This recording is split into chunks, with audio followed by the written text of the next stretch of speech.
Thank you. Appreciate that. Good morning, everybody. My name is Councillor Gary Crawford. I'm the chair of the Budget Committee. The clerk has confirmed that we have quorum, and I'd like to call this meeting to order and welcome everybody.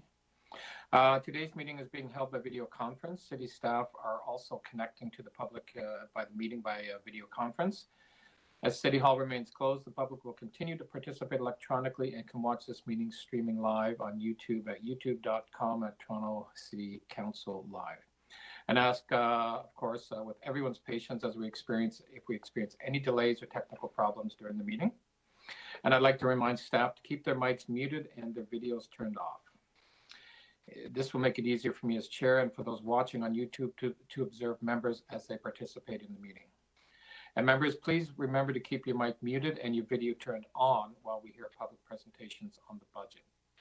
If there are any visiting members of council attending the meeting today, I encourage you to keep your videos on so that I know, and of course the public will know that you are present. And it'll give you the opportunity to ask questions of the public presenters. It's also going to assist the clerk staff to record attendance for the meeting. Although we are meeting in different locations and meeting remotely today, the committee would like to acknowledge that the land we are meeting on is the traditional territory of many nations, including the Mississaugas of the Credit, the Anishinaabe, the Chippewa, the Haudenosaunee, the Wendat peoples, and it's now home to many diverse First Nations, Inuit, and Métis peoples. We also acknowledge that Toronto was covered by Treaty 13 with the Mississaugas of the Credit. To begin, are there any declarations of interest under the Municipal Conflict of Interest Act? If you do have an interest, please raise your hand. Seeing none, the purpose of this special meeting of the Budget Committee is to hear public speakers on the 2021 capital and operating budgets. We have a number of people who have registered to speak to the Budget Committee over the next 2 days. Members of the public are connected to this meeting by phone and by computer. The City Clerk has posted the speakers list online at toronto.ca/council, and you click on the speakers button for today's meeting to see the complete list of names. I believe there's about 24, 25 at this morning's session. For the public who are speaking today, here's how our speaker process works. I will call each name on the list. The clerk staff will unmute you, and then you will have 5 minutes, up to 5 minutes, to speak to the Budget Committee. After that, please stay on the line because members of the committee may want to ask you questions. After your speaking time, you can stay connected and listen, of course, to the rest of the meeting on the YouTube. The clerk has also received emails and communications from the public about the 2021 budget. Those communications are available to members on the CMP and the clerk's meeting portal. I encourage the public to send their comments to the Budget Committee through the budget process by emailing buc@toronto.ca. Now, today and tomorrow are the public's opportunity to speak about the budget. This is also our opportunity to consider their comments and your comments before we make recommendations.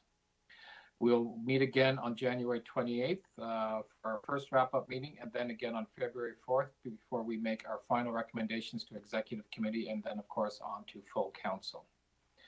I will just give an indication just about 10 seconds, 15 seconds prior to the 5 minutes, just to give you a sense of where we are on time. Again, you will have 5 minutes to speak. Are there any other questions from members on the process? Okay, so why don't we begin with the first speaker, and the clerks can unmute him. And what I'll do is I'll name off the first 3 or 4 just so the deputants know that they'll be coming up shortly. So the first 4 are John Ray, Sarah Bosveld, Michael Poliani, and Claire Hopkinson, the first 4 speakers. So we'll start with John Ray. Welcome. Can you hear me? We can hear you great, John. Thank you. Good morning, Chair, Your Worship, Council members, and members of City staff who are present. I'm happy to be the lead-off speaker this morning. As we know, the COVID-19 pandemic has hit hard in Toronto, across our country, and around the world. However, what many have been slow to recognize is that it has had disproportionately negative impact on certain groups, including persons with disabilities, the group that I am a part of. My name is John Ray. I am totally blind. I live in a downtown condo, which of course is Ward 13. I'm involved in a number of organizations in the community, including the GTA Coalition, the ODSP Action Coalition, the Alliance for Equality of Blind Canadians, and I'm a board member of Injured Workers Community Legal Clinic. I've submitted written comments and will cherry pick a few during the rest of my time. Number one, a disability lens.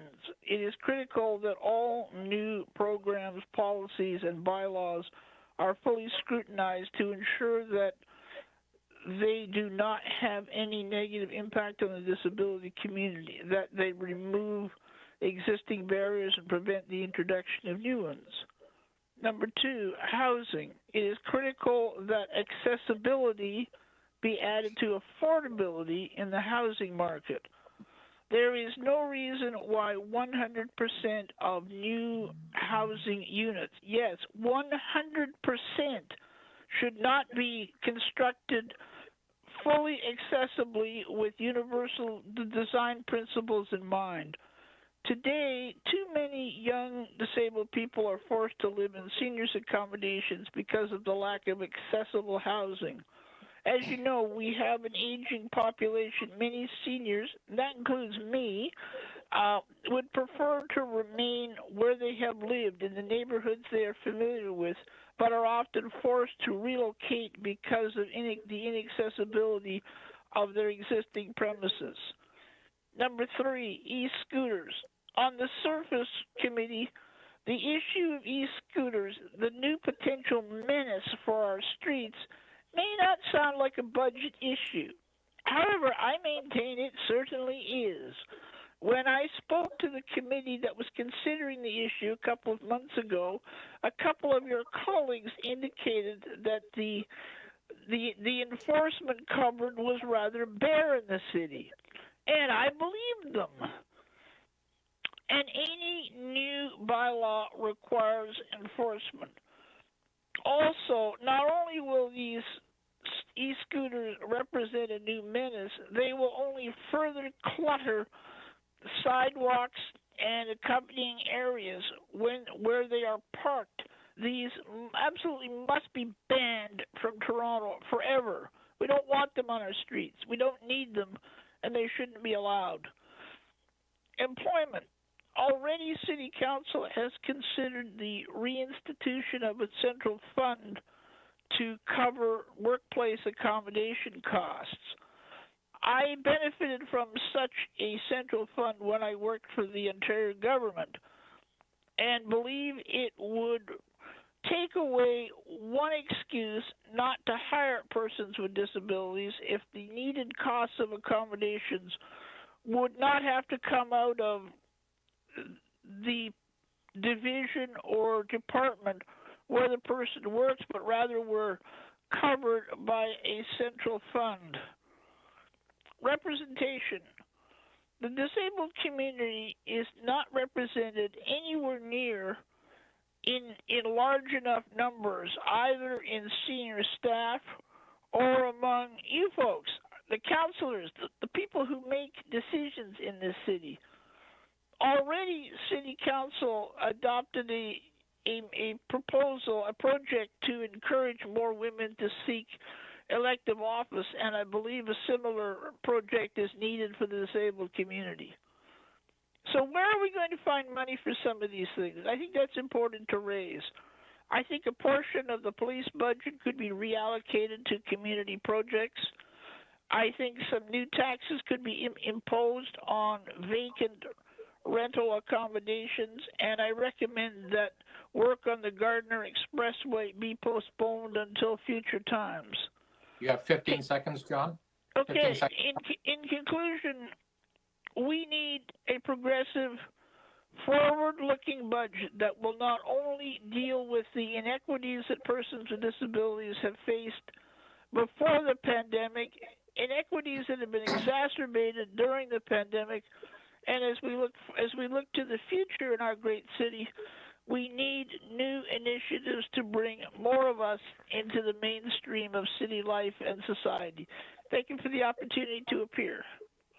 Thank you very much, John. Are there any questions of the deputant? Great, wonderful, appreciate that. There's the first deputant of the 2021 budget season. Next, we'll start with Sarah Bosveld. Welcome, Sarah. Thank you. Good morning, Mayor, Budget Committee members, budget staff, and visiting members of Council. I'm Sarah Bosveld, the Manager of Advocacy at YWCA Toronto, the city's largest multi-service organization serving women, girls, and gender diverse people. YWCA Toronto serves more than 13,000 across the city who depend on us to escape gender-based violence, find a safe and affordable place to live, and secure good jobs so that they can support their families. The City of Toronto is a strong partner in this work, of course. We applaud you for your many forms of support, from crafting and investing in the Housing TO Action Plan, to your commitment to equity responsive budgeting, to carving out a new revenue stream via the vacant home tax. It's heartening that the proposed budget does not seek to cut services at a time of crisis in our city. The draft budget for 2021 gave us a sobering look at the toll COVID-19 took on the city's finances, and yet you found $56 million in new investments, some of which will be applied to equity-seeking programs. So this is really welcome news. However, as I'm sure you'll hear from others today and tomorrow, there's something that needs to be said loud and clear. This 2021 budget is not good enough. It's no secret the pandemic has taken a disproportionate toll on women and racialized communities. Let me be clear, we're in a moment of crisis here.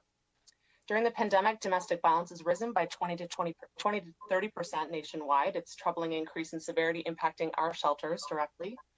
More than half of the COVID infections in our city have been in low-income households, affecting roughly 80% of racialized people. Women are so squeezed by the demands of work and virtual learning that many are bailing out of Toronto's workforce again at a cost to gender equity.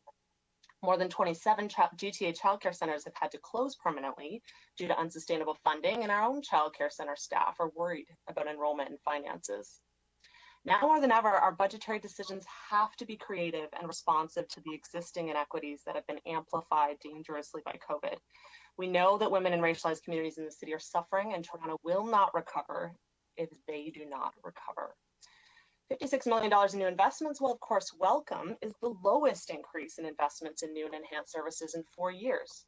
The $8.1 million allocation for poverty reduction is also lower than years previous, at a moment in which Torontonians are getting poorer faster. We also need reassurance that the $573 million in, quote, savings and efficiencies will not cut services relied on by women and marginalized communities. And while we know you, Mayor Tory, are determined to keep your election promise to not raise property taxes beyond the rate of inflation, we also know you want to do the right thing. You do not want those who are most marginalized and vulnerable to suffer. So we urge you to take action in 3 specific ways.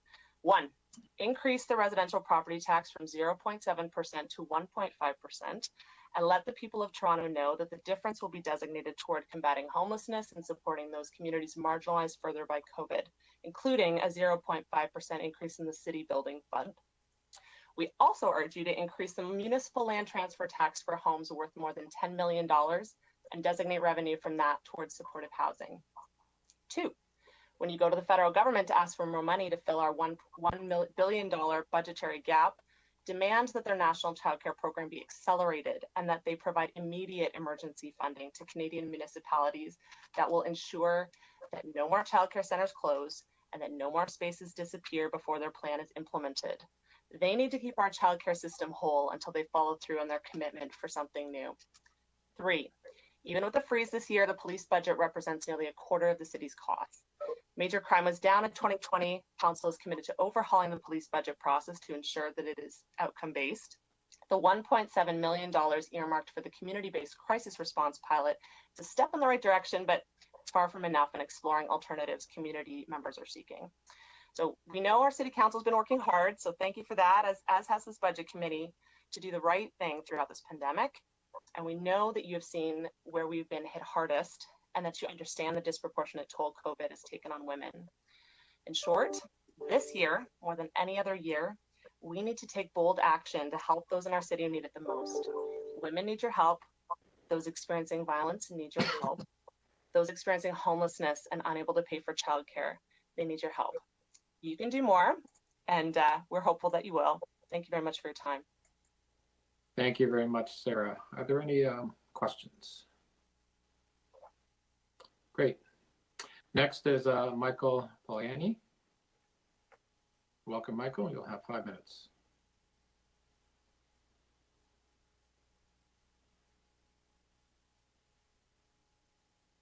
Is Michael there?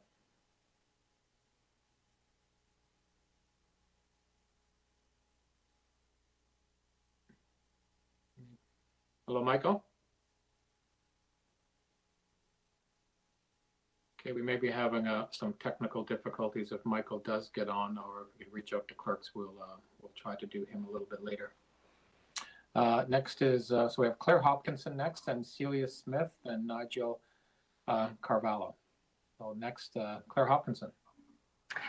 Thank you, Mayor Tory, Budget Chief Gary Crawford, and councillors. I want to thank you for taking this time to hear from me and from other Torontonians today. I am the Director and CEO of Toronto Arts Council and the Toronto Arts Foundation. Firstly, I would like to thank you for your vision and support that has led to this recommended budget maintaining 2020 funding levels for Toronto Arts Council. These are extraordinary times. Many sectors are suffering, and while it may have been tempting for the city to address some of its massive budget pressures and reductions to arts funding, it is a sign of your leadership and vision for Toronto that critical funding for this sector that has been hit the hardest is being maintained. Thank you very much. Toronto has weathered huge hardships over the past year, and we continue to face hard times for months to come. When COVID-19 struck, life came to a screeching halt. The city's creative sector shut down overnight, social connections were ruptured, and we felt the fear as lives were lost across the globe. But it's in these darkest of times that humanity can exhibit its best, and so it was with our artists. So they learned new technologies, they harnessed their talents to digital platforms and innovative street performances, they reached out to seniors in care and frontline workers, they give voice to the marginalized, and they gave us company when we needed it the most. Their art reminded us that better times will come again, and that joy can come in unexpected places. I know that I am personally grateful for the unprecedented efforts from this remarkable community. At this time, we all owe our artists a thank you and our continued commitment of support. But it's not just artists who stepped up in these times. Private citizens. I want to recognize a tremendous contribution made by many individual Torontonians who collectively contributed over $1 million in support of Toronto's arts community. Whether it was a response to our first call for support for TAC Artists COVID-19 Response Fund that allowed us to send vital emergency relief to 982 artists last April, or the $1 million contribution from the Hal Jackman Foundation to support mid-sized arts organizations, or the hundreds of individuals and corporate donors who attended our online Mayor's Evening for the Arts. Torontonians have understood the unique plight of the artists in these times. Board members and volunteers, the behind-the-scenes leadership that is vital to the health of our arts centre became even more critical this year as our organizations faced existential crisis. I want to especially acknowledge the work of Toronto Arts Council's own board of directors, including the Budget Chief Crawford, who rose to the occasion many times this year, helping us pivot, approving program changes, and assisting in communicating solutions to our artists. A particular note is our board's speedy response to added measures regarding equity and the support for dedicated programs, consultations, and outreach to the Black arts community. I very much want to recognize the role played by city staff, our colleagues who've supported us in pushing ahead with essential work, whether it's leadership in economic development who met with us frequently, who co-hosted so many digital town halls with us, or our colleagues and program partners in parks, libraries, community services, and also city staff who put extra helping us process the unprecedented number of requests for the COVID Response Fund. It was all incredibly important. Finally, a most sincere thank you to Mayor Tory, city councillors, and the mayor's office, city staff, all of you who've helped steer this city through this pandemic. The entire city should be immensely grateful for your tireless efforts. As we move into 2021 and the essential work of recovery and reopening, we look to the role that would be played by the city's artists and arts organizations as vital to Toronto's resurgence. Who better to engage our public, to encourage exploration, to invite participation than our artists? Thank you. I believe Celia Smith, TAC board member and Luminato CEO, is here. She'll be speaking next more from the ground, and we'll talk a little bit about more is to come. Thank you. I'm available for questions. Thank you very much, Claire. Appreciate you. Are there any? Seeing none, I guess we'll continue the conversation from the outside with Celia Smith, Toronto Arts Council. Welcome, Celia. Hey, Councillor Crawford, can you hear me? Great. Yep, okay, great, thank you. Mayor Tory, Budget Chief Crawford, City Councillors, City staff, thank you for listening to me this morning. My name is Celia Smith, and I am on the board of the Toronto Arts Council. I'm also the CEO of Luminato, a job that I took on last summer. Taking on the helm of a performing arts festival in the middle of COVID was a bit of a incredible task. I'm here to tell you what it's like on the ground, I guess. So first of all, I want to reiterate Claire's thanks. The Toronto arts community desperately needed and needs the sustained support of City Council and all of our funders, and we so appreciate your leadership in this. It's such a rocky time, and it feels like every day there's some new obstacle. So to have your consistent support means so much. And with my time, I want to talk about two things. First of all, how proud I am to be on the board of the Toronto Arts Council. It's an organization which has acted very quickly and effectively throughout the emergency of the past year. Not only did the TAC conceive and implement the COVID-19 response fund with lightning speed, in the matter of days, literally, and efficiency, but we also accelerated grant payments to help arts organizations avert crisis and avoid permanent closure. We advocated for Toronto's artists with the federal government, helping to ensure that vital emergency funding was in place and that artists were eligible to receive it. We hosted numerous grant writing workshops over Zoom and Instagram, continuing to reach out to people and organizations who were new to the Toronto Arts Council. We maintained our focus on equity, including a deepened commitment to serving all BIPOC artists and particularly the Black arts community. We assessed 3,626 applications over the course of the year, going on to recommend the largest number of grants in our history. And all of this was done while ensuring public accountability and benefit for dollars spent. And now I want to look to the future. As you no doubt agree, artists are key to bringing life back to Toronto. And at the Toronto Arts Council, we will continue to offer support. We are creating a one-time recovery grants program, which will provide additional support for COVID costs to arts organizations reopening in the coming months. We're working with city staff to support artists creating work for outdoor venues for the first time. We're partnering with the city on Artworks TO, the Year of Public Art. We're ensuring an enhanced focus on equity among all TAC's operating clients by increasing equity implementation requirements.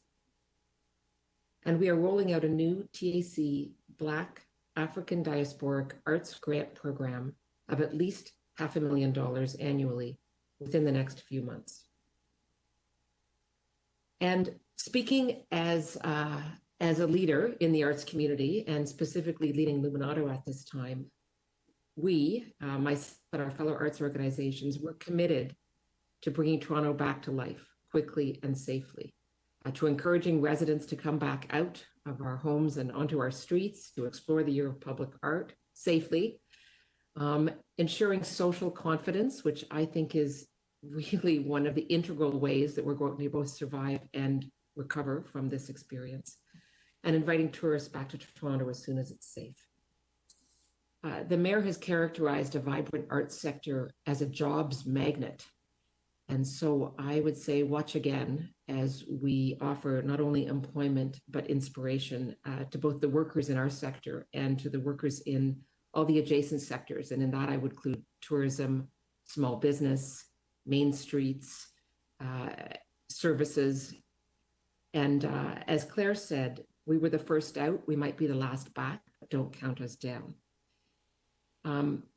In closing, I'll say that I've also had the opportunity to do a fair bit of public speaking over the last several months, and I've been talking about the big bright light that can shine up in the sky from the Toronto region if we all do our parts. And the big bright light will help us illuminate these dark times and help us get ourselves back on our feet, but can also shine as an inspiration to the rest of the world. And I hope that they can see us around the world and from the space station.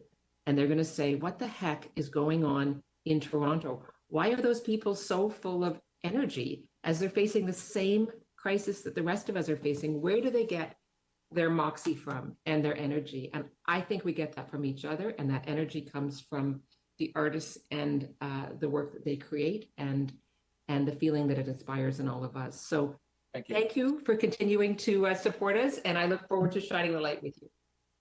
Thank you, Celia. Much appreciated. We're going to go back to Michael Polani. He, I believe, is now connected. So let's try again. Michael, you there? I am. Can you hear me? Yes, great. You'll have 5 minutes. Okay. Go ahead. Great. Apologies for the inconvenience. Good morning, Mayor, councilors, and staff. Thanks for the opportunity to speak with you.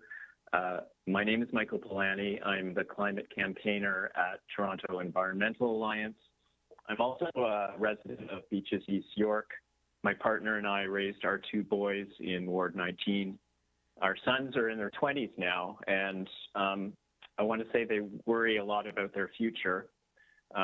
They sometimes wonder why they should work hard and study for a university degree and prepare for a career when our planet's future is so uncertain. They read the news.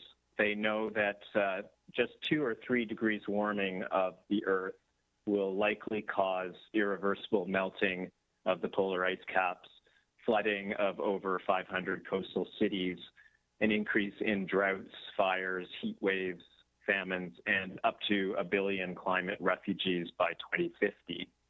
And they know that extreme weather is already causing billions of dollars of damage in Canada each year, and that the unprecedented rainstorm in Toronto in 2013 caused $1 billion in damage. So they know that this dystopian future will be their reality unless cities and countries drastically reduce GHG emissions in the coming years. The Austrian neurologist and Holocaust survivor Viktor Frankl once observed that human beings can bear almost anything except the loss of hope. Today, many young people, like my own sons, are losing hope, and I find that heartbreaking. Some days I feel our political leaders are starting to finally take the climate crisis seriously. In 2019, as you know, the City of Toronto declared a climate emergency and promised to ramp up climate action and achieve net zero. In both the COVID recovery report and this year's budget declare that climate action is one of their priorities. But as my sons would say, actions are more important than words, and more climate action is needed by the city.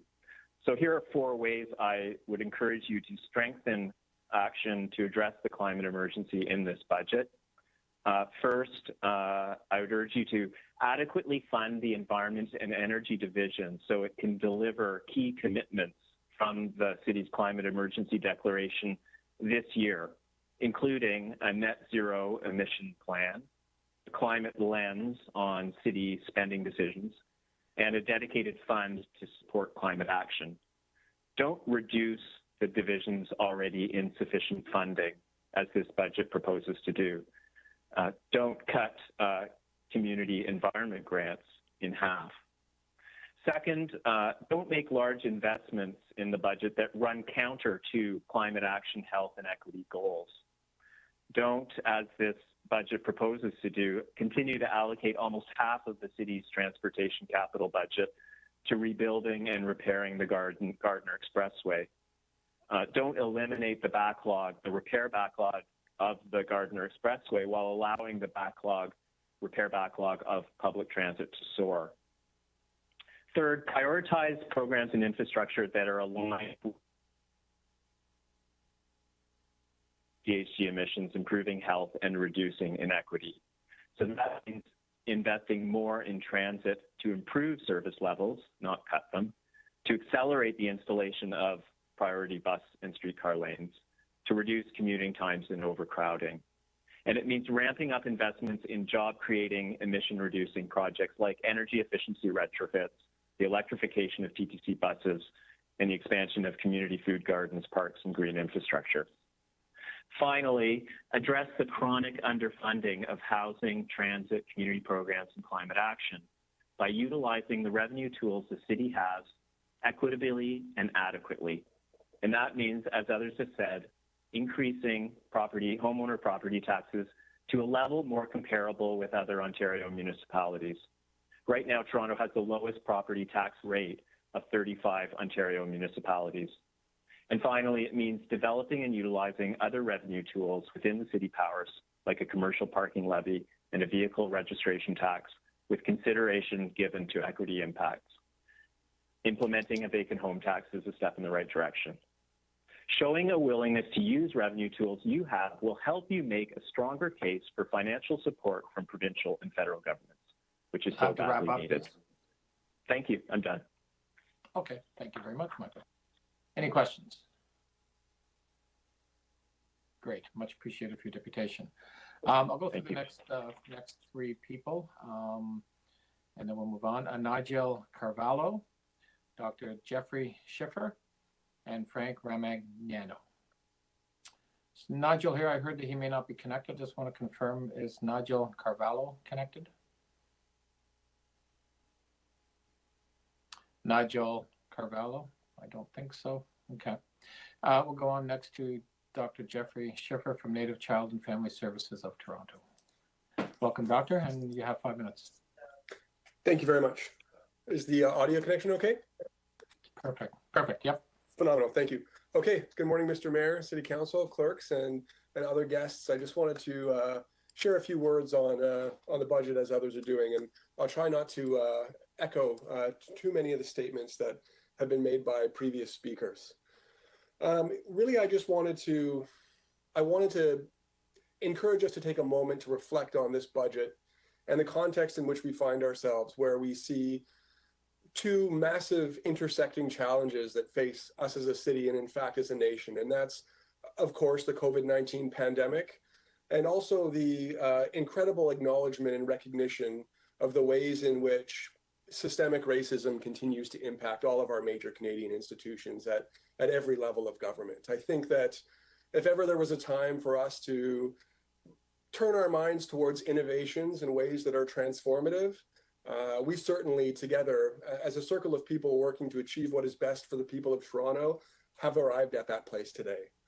When I look at the budget and when I take some time and when I sit with it, what I see is a current approach that really considers equity and reconciliation within the context of enhancements rather than looking at the core budget itself, and really re-looking at the way that we spend money that already is established as core. I think in certain respects, it's a bit of a limited approach that really maintains the status quo rather than taking bold actions that may be necessary to innovate throughout this time. I think that there's multiple approaches to surviving and getting through the challenges that we have before us. One is to stay the course and to move forward and to preserve the status quo while sort of tinkering around the edges, if you will, to make smaller investments in equity and reconciliation.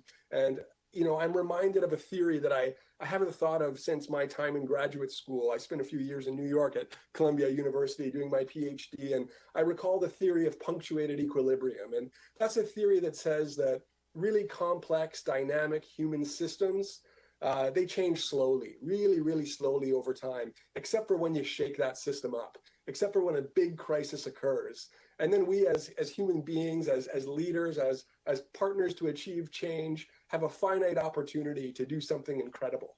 And I think that that's where we are right now.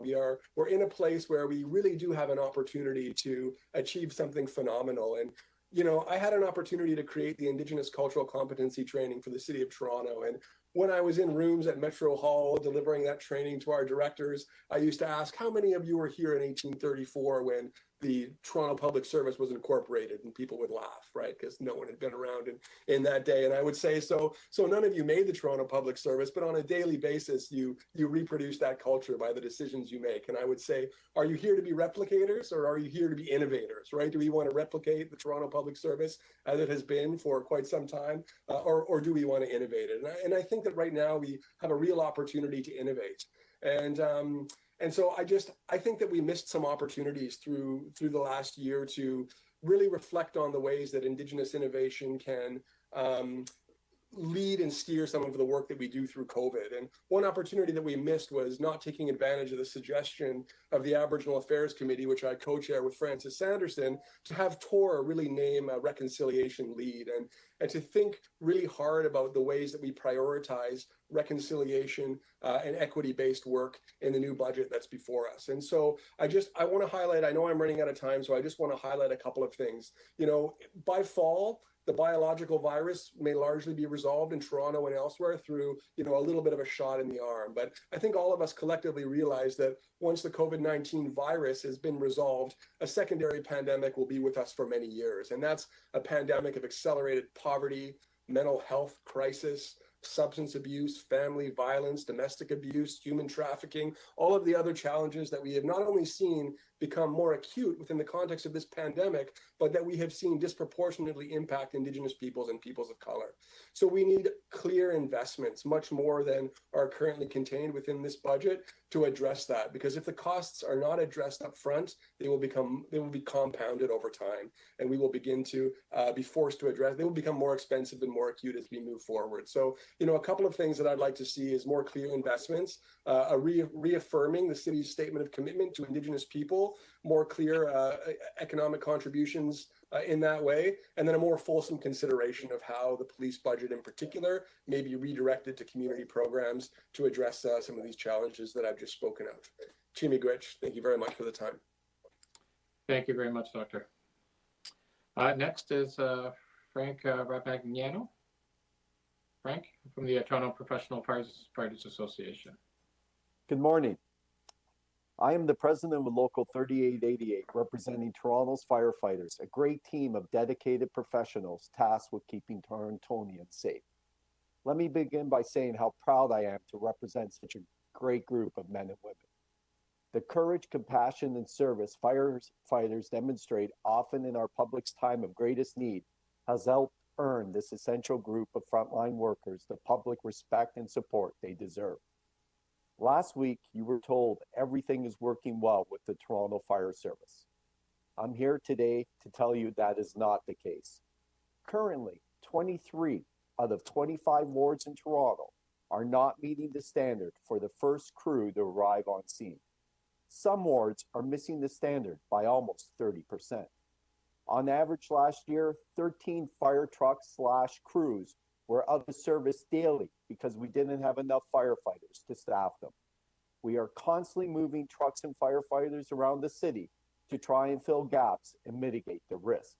It's like playing a game of whack-a-mole, except the liability for making a mistake is far greater.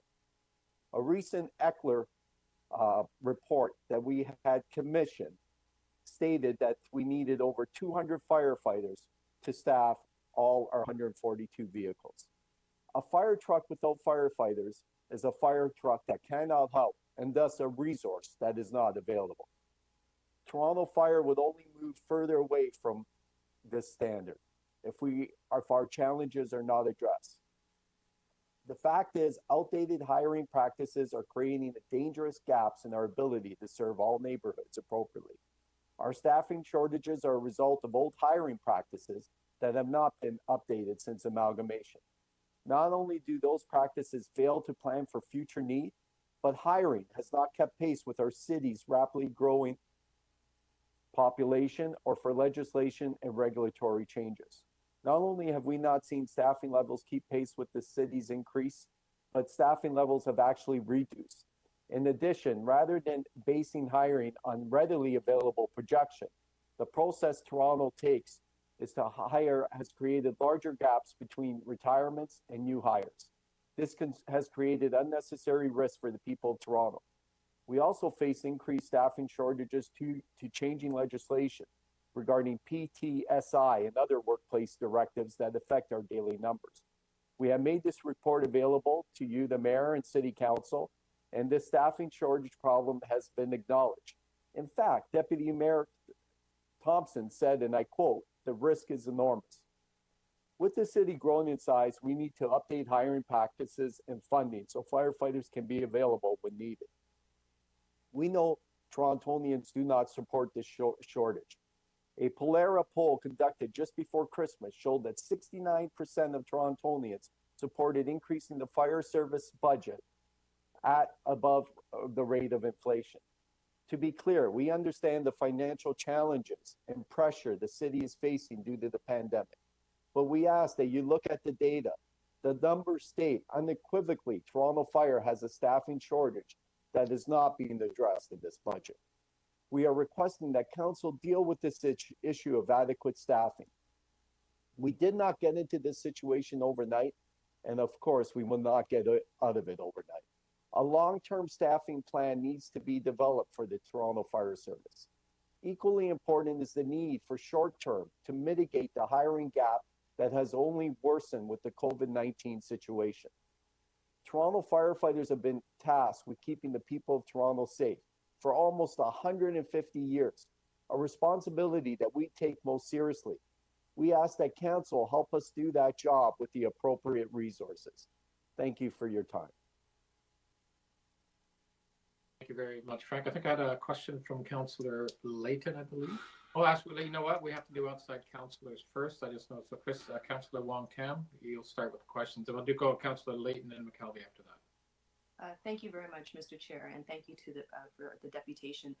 With respect to the level of staff, can you confirm whether or not there are some vehicles sitting in stations that perhaps can be deployed, but because of the inadequate staffing levels, sometimes they are not sent out even when they are needed? Is this true, or have I been misinformed? No, Councillor, that would be true. We do not have the staffing to deploy all our vehicles. In 2020, on average, we had 13 fire trucks that would sit parked every day with no firefighters to staff them. At peak times, we would see as high as 27, 28 vehicles that are parked with no firefighters to support the vehicles. Does that I mean, recognizing that obviously not every vehicle needs to go out at the same time, but when an emergency, when a big fire does take place, you need to have the appropriate staff and of course the equipment to go out when you need it. So is the challenge before us that when that big fire takes place and you want to contain it as quickly as possible, that simply the staff are not there to go out? That's correct, Councillor. We are more challenged if we're managing or trying to mitigate multiple emergencies at the same time. And that has a huge effect on the resources that we required. And let's make no mistake about it, our resources are our firefighters. You know, the fire truck is there to transport them there, but without actual firefighters to do the job, there's not much a fire truck can do. And you are correct. Thank you. We know that that Chief Pegg has spoken on many occasions about the increased work of Toronto Fire Service, especially when it comes to now what seems to be fires that are starting in encampments or perhaps sort of informal settings. When those fires do take place, the same level of deployment is sent out just because it's a 911 call. Like in terms of the pressures on TFS this year or last year, what has that effect been on the staff levels of Toronto Fire? Because they're not easy to access locations. Sometimes they're in the middle of a park or perhaps in the ravine setting. What is the toll on Toronto Fire Service, and what do we need to do to ensure that we can actually keep the public as well as the firefighters safe? Thank you, Councillor. They are very challenging situation. Just several weeks ago, one of our fire crews was attacked at one of these fires. We are doing some pre-inspections of the locations in order to plan even better for the safety of everyone involved. So it's our operations staff working with our public education and working with our fire prevention division to try to ensure that they are safe as possible. Obviously not a situation the City of Toronto would like to be in, but the fact is there, we need to try to mitigate it to the best of our ability as possible. So just to clarify, so does that mean you send out sort of firefighting scouts to these sites where the fires are taking place before you deploy firefighters to deal with the fire? Is that what I'm hearing? Yes, we have been recently sending our public educators over to the encampments to make sure that bylaws were being followed. For example, there were a lot that they found with propane inside, and that we're trying to make sure that we can keep everybody as safe as possible. Okay. Thank you very much. Thank you, Councillor. We'll take it into committee. Councillor Lakin. Yes, thank you, Mr. Budget Chief. And I think part of my question was answered, but maybe we could get, because we did have the fire chief here explaining the challenges of the recruitment during and training during COVID. Can you just give us some advice about how we can make it better, or what you think the causes were of us being complement drops so low? Certainly, Councillor, and that's an excellent question. One of the issues with recruitment is we wait for 40 firefighters to actually leave the workforce before we start the process. Whereas we've seen with the Eckler report, projections are so strong and we have such a strong history of Toronto Fire Service, we would actually be able to pretty accurately project how many firefighters would be leaving the service. And thus, by projecting it, we can actually plan for their replacement ahead of time, as opposed to waiting. This would also make it better for training, as we can then actually schedule when they would be coming in to do training, and perhaps even save the city some money, as currently, when we don't know they're coming in, we have to bring additional training staff in on overtime in order to meet the requirements. COVID has added to this problem, as it's the test center has been closed. We've been trying to, like everyone, maintain the safety of everyone involved, so it's been more challenging. We've had 2 recruit classes. Both of them had to be sent home because of COVID, and that's delayed their graduation.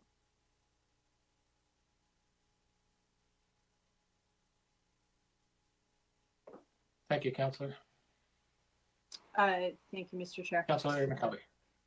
My first question is about the response times. I understand that Ward 16 and Ward 25 are the 2 that have the longest response times. Can you maybe just outline structurally why that is? Response times have to do with the direct kilometers within the fire station. So where those vehicles are located is the biggest influence to what takes place with response time. Sometimes geography of the City of Toronto makes it a little bit more difficult if you're landlocked getting to a certain location, and that's why you need to really design your fire stations around the geography. As the city grows, that geography does change and the fire service needs to adapt to it. So those are some of the causes of why certain wards do not meet performance. Okay. And how have the types of calls changed that you're receiving during COVID? So you spoke about the encampments based on questions from my councillor colleague, but what about, the incidents of fires in homes, for example? Like, are you seeing that where you're having incidents is changing based on where people are?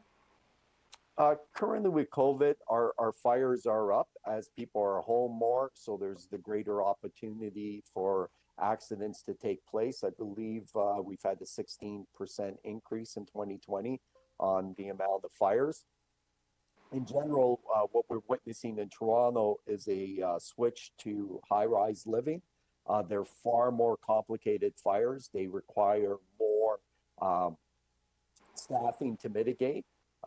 Currently, we're in the process of moving to an NFPA standard for our fire hose deployment.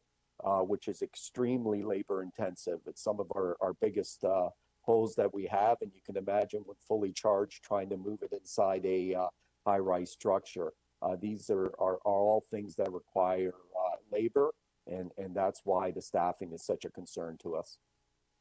Thank you. Thank you, Frank, for your deputation. I'll go through the next three. We have Alice Zhu, Nyeon Kim, and Gideon Foreman. Alice, are you connected? Alice Zhu. Hi. Can you hear me? Yeah, we can hear you. Go ahead.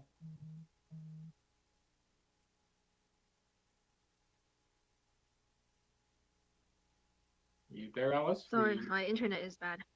No worries. You go ahead. You got 5 minutes. Okay. Good morning, Mayor Tory and City Councilors. My name is Alice, and I live in Ward 21. Thank you very much for the opportunity to share my priorities with you. Climate change is right in our backyards. Every year, I worry that temperature extremes will only get worse and worse. People have died from heat waves, droughts, and severe cold due to the destabilization of our climate system. I am very concerned about my safety and the safety of all Torontonians.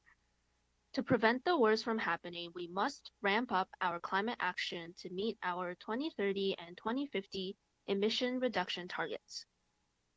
I call upon the Budget Committee to stop spending billions of dollars on patching up the Gardner and to instead invest in active infrastructure that promotes equity, health, and climate resilience. We must invest in low-carbon infrastructure if we want to shift our society away from reliance on fossil fuels. I also call upon the committee to apply a robust health, equity, and climate lens to all budgetary decisions. Thank you for your time today. Thank you very much. Alice, any questions?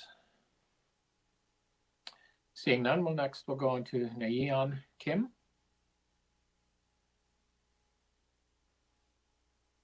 Good morning. Can everyone hear me okay?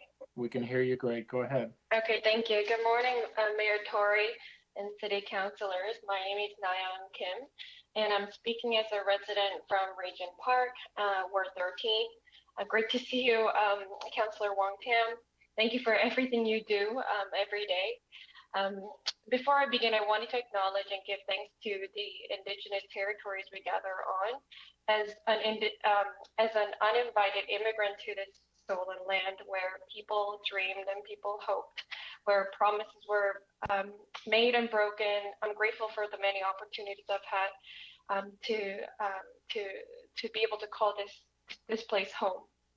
Today I'm here to ask you to continue to please invest in local leaders and fund the Toronto Strong Neighborhood Strategy. Mr. Mayor and councillors, how do we combat the K-shaped recovery? How can we reverse the trend of the haves doing exponentially better while they have not slipped and slide further behind? Income inequality was a growing issue in Toronto prior to COVID, and we know that the pandemic has demonstrated how much this growing disparity has deepened. With lineups at food banks wrapping around a whole block of our neighborhoods, especially in low-income neighborhoods, and more frontline workers, mostly racialized residents, are feeling torn about going to work and looking after those most vulnerable among us. I believe the solutions need to shift from investing in institutions and agencies to investing directly in neighborhoods and local residents. At the beginning of the pandemic, many neighborhoods, including mine, started many grassroots initiatives. One that I was involved in was Neighborhood Pods. This is an idea to connect residents to support each other. It's a mutual aid system, not driven by donations or grants with strings attached and stewardship reports that we need to produce, but only by individual residents' genuine care for one another. Through this grassroots initiative, bowls of soup, homemade soup, were exchanged for bags of spinach. Friendly voices were exchanged for a sliver of hope, while isolated by physical, economic, emotional, and linguistic barriers. During this pandemic, Ward 13 was lucky to welcome a new community development officer to our neighborhood after a long period of not having one. Many other NIAs lost support from their community development officers as soon as the city went into lockdown, leaving resident leaders without any direct support from the city when we needed support more than ever. The city's cluster tables have brought much needed relief to many neighborhoods through this pandemic, and I want to thank you for that. The missing piece was that many local leaders were disconnected from this network of support. On many occasions during our neighborhood planning discussions, whether it was about helping elderly members get fresh food or getting laptops for families, we just didn't know where to turn. This year's budget is grounded on equity. How do we recover and rebuild our city equitably? I again believe it must start from neighborhoods. Ground up ideas like neighborhood pods and many other initiatives that come out of neighborhood-based planning allow solutions to be born by and with people of our city, especially neighborhoods that are hit hardest because the pandemic made pre-existing conditions like not having enough food or being on the verge of being evicted due to skyrocketing rental prices only worse. For these solutions to be sustainable, we need support from you, from our city. We need the city and community development officers to liaise with and support local champions and NIAs who know what's needed and where, and how to best support neighbors experiencing the greatest challenges.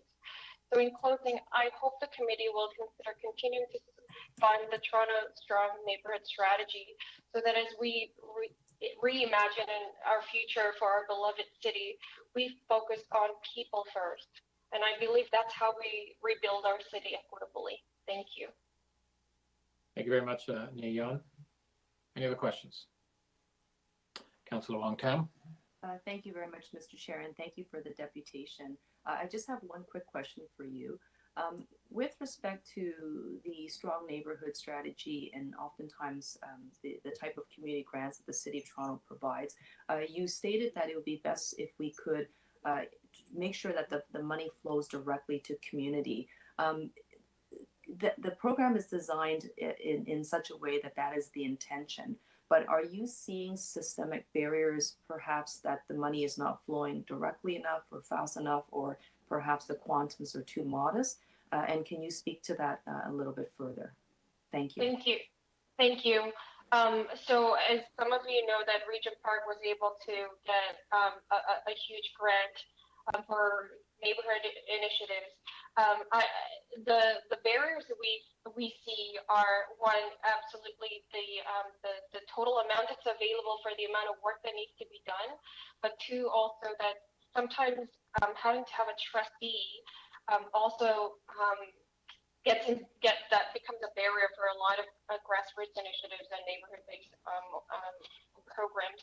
So, and the other part that I also wanted to mention is while Regent Park was able to continue to do the work in our neighborhood because of the network we have here, many other neighborhoods don't have the kind of network or the capacity that we've been able to build over the last 5-6 decades. So again, my ask is that you continue to look at other neighborhoods that have been, that don't have the kind of network of support from either the city or the agencies that we have in downtown Toronto as well. Thank you. Very much. Next, Gideon Foreman, the David Suzuki Foundation. Gideon, you there? Thank you, Mr. Chair. Can you hear me okay? You sound great. Yep, go ahead. Thank you. Thanks, Mr. Chair. And Mr. Mayor, committee members, staff, thank you for the opportunity to speak today. Much appreciated. I will keep my remarks brief because I know many folks do want to speak. I am indeed with the David Suzuki Foundation. I do want to say at the outset that we applaud the TTC for its efforts to electrify its vehicles and congratulate the TTC for operating the largest fleet of e-buses in North America. Well done. But I do want to say a few words today about the proposed 2021 TTC budget, and we do have some concerns. In particular, we would urge you to do the following. First of all, to fully fund the Fare Pass. We appreciate that $2.9 million has been set aside to expand the pass to 25,000 people who receive housing support. We appreciate that. But many Torontonians will still not be eligible for this discount. We urge you to expand the program so it covers all low-income residents. For these citizens, as you know, the pass is a lifesaver, allowing them to attend school, to get to work, travel to medical appointments, etc. Second, Mr. Chair, we urge you to improve TTC service levels. To ensure that residents continue to take transit during the pandemic and beyond, it is crucial that we enhance service. We understand the TTC is proposing to cut about 300,000 service hours, to reduce some 300,000 service hours for 2021. We believe this is the wrong direction, Mr. Chair, if we want to build ridership, as we must. Third, Mr. Chair, we urge you in the committee to roll out transit priority more quickly. We very much support the city's plan to prioritize buses on 20 routes. Congratulations. Thank you for that. But we do believe that the program's timeline is too long. Only one bus lane, as you know, is planned before 2023. Again, if we're going to get riders back on transit, we need to make transit attractive and quickly. And I remind you, of course, that our recommendation here aligns with the recent report of Toronto's Office of Recovery and Rebuild. Finally, Mr. Chair, we would urge you to adopt some new revenue tools to pay for transit. And we know that there's controversy and discussion around this. But we do feel at the end of the day, Mr. Chair, that no city of Toronto's size should rely so heavily on property and land transfer taxes. We require, at this point in our city's history, a full suite of other revenue tools. Especially useful would be road tolls, a levy on commercial parking lots, and a motor vehicle registration tax. We recognize, of course, Mr. Chair, that you have tried to move ahead with some of these in the past. We very much welcomed the city's efforts to bring in road tolls.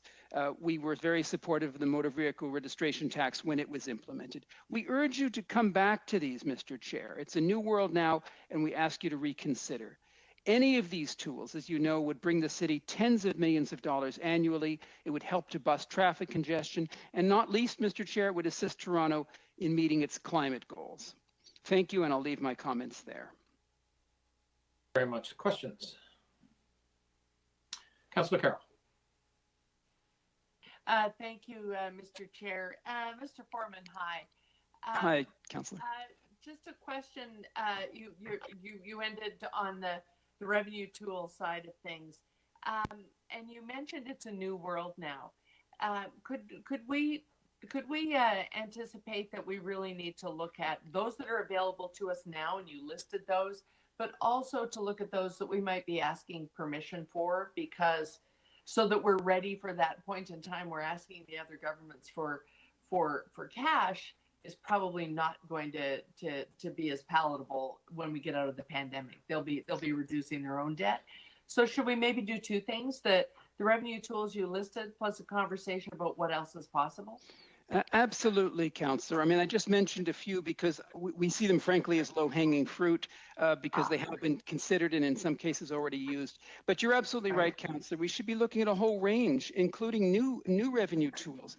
I can't think of a city, a world-class city anywhere on the planet that is just getting by with a property and a land transfer tax. No major city can do it. You look at other cities across Canada, around the world, they have a full suite of these revenue tools. And absolutely, we need to do that here. The current ones that I mentioned and a host of others. I think you're absolutely right, Councillor. Okay, thank you. Thanks, Gideon. Thank you, Councillor. Thank you very much. Next three are Ismail Afra, Eli Aaron, and Sean Mahar. I'll start there with Ismail Afra from Local Champions Network. Are you able to hear me? Yes, go ahead. Good morning, councillors. My name is Ismail Afra, and I am from the Local Champions Network. Our network is an autonomous group of skilled, passionate community builders from across Toronto's neighborhood improvement areas and emerging neighborhoods. Our network priorities are to provide mutual support to each other, to have a strong influence into to city policies and structures, and raise awareness of the role grassroots groups play in creating a healthy city. The Local Champions Network came out of the Toronto Strong Neighborhood Strategy. This strategy is the City of Toronto's action plan for ensuring that our 140 neighborhoods can succeed and thrive. The TSN 2020 mission is to activate people, to activate resources, and to activate neighborhood-friendly policies. All for this is to achieve equitable opportunity across all Toronto's neighborhoods. Action plans are implemented in the 31 neighborhood areas with residents, nonprofits, business, and city staff at 15 neighborhood tables. We know that the most affected communities during COVID-19 are communities from marginalized, underserved, mostly made up of Black, Indigenous, and people of color. In the 13.95 billion and 44 billion budget, the city manager said it's built on trust and confidence. Torontonians provide their aspirations, you provide leadership, city staff provides advice, and city council directions. Torontonians pay taxes, and in return, we get public service, service delivery. COVID-19 stands to break this confidence and trust. The guiding principle for this budget is one, to manage COVID-19, preserve existing services, keep property taxes affordable, but also build a prosperous Toronto with a focus on equity.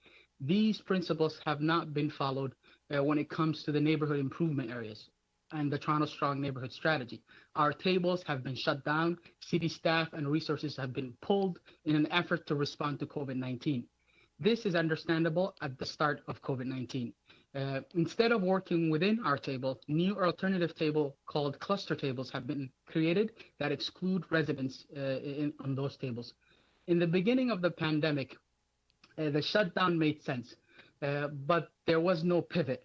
New programs and services are developed without our input, but we are not at the table. So the principle of preserving existing services have been broken here. In this budget, you have asked many times city divisions and departments if they have the resources and the staff to manage COVID-19 while at the same time preserving existing services. SDFA needs to be asked this question. Please ask them, because they have not included any budget ask this year and they have taken away our staff from our neighborhoods. Please reactivate our tables, reactivate our people, including city staff, and reactivate neighborhood-friendly policies that include residents in the process. SDFA should either ask for more resources and staff in this budget year to manage COVID-19, as well as to return the staff and resources they've taken from our neighborhoods. This is not a hard choice. This is a sensible choice. Either because if you want to manage COVID-19, you cannot do it at the expense of having residents at the table. You cannot recreate new infrastructures while you've been supporting and resourcing infrastructure in the neighborhoods for the past 4 years. I beg of you, I'm coming from Regent Park. Regent Park, has been able to continue the work while in COVID-19. We've made pivots, we've moved to online work, and we believe other neighborhoods can do likewise. So thank you, city councilors. Thank you, Mr. Mayor. Please ask SDFA these questions, because you cannot say you're responding to COVID-19 while at the same time removing the basic infrastructure that's needed to respond effectively. Thank you. Thank you very much. I've got some questions from Councillor Layton. Go ahead. I think it's just one question. At what point in time did the city administering or resourcing these priority neighborhood resident roundtables? When was your last one? Yes, I believe all the tables, during the when it was very clear that all organizations had to take a step back. I think it was 2020 March. That's when everybody, said that they had to shut down because of health concerns. At the same time, in my neighborhood, Regent Park, we pivoted to online technology. The city, made an announcement that it was shutting down all the tables. But our table in this neighborhood continued because, we just pivoted to online. The only partner that was absent sometime was just the city. So do you know the status of the other neighborhood tables? Have those communities been able to maintain theirs in the absence of the city providing a platform? Yes, community work continues whether the city was present. What the city did was it played a role of the convener, making sure that residents, organizations, and new services can be all had in one place collaboratively. when the city did not play that convening role, the residents continued doing their work, their relationships with nonprofit. They partnered with them to respond to COVID-19, whether it was addressing food challenges, whether it was addressing internet connectivity. The work continued. But what stopped happening was the collaborative element for what it called city new programming, city services were not fed into residents' input. That whole infrastructure for collaboration, which are the tables, was lost. But none of the work stopped. The grassroots leaders continued to do the work day in and day out. They applied for funding. They cared for their neighbors. As many of you heard, communications even continued with the neighborhood pods coming up from Parkdale. We implemented here in Regent Park. Other places, they've implemented it as well. The only issue was that this lack of a convening partner who brings all the partners in was lost. However, interestingly enough, cluster tables were created where what you call the collaborations could continue with businesses and with nonprofits, but residents who are not in those cluster tables. 10 cluster tables were created. Now, I'm not saying those cluster tables didn't do amazing work to respond to COVID-19, but the gap was that the resident leaders that was meant to inform those tables didn't have access to it, right? So at the beginning of the year, it made sense. We were all panicked. We were all responding. But the question is, can this continue for 2021? The absence of residents providing input. They've taken away the staff. Will 2021 be the same? No staff at all. So I think we can continue. The work continued, but the convener disappeared.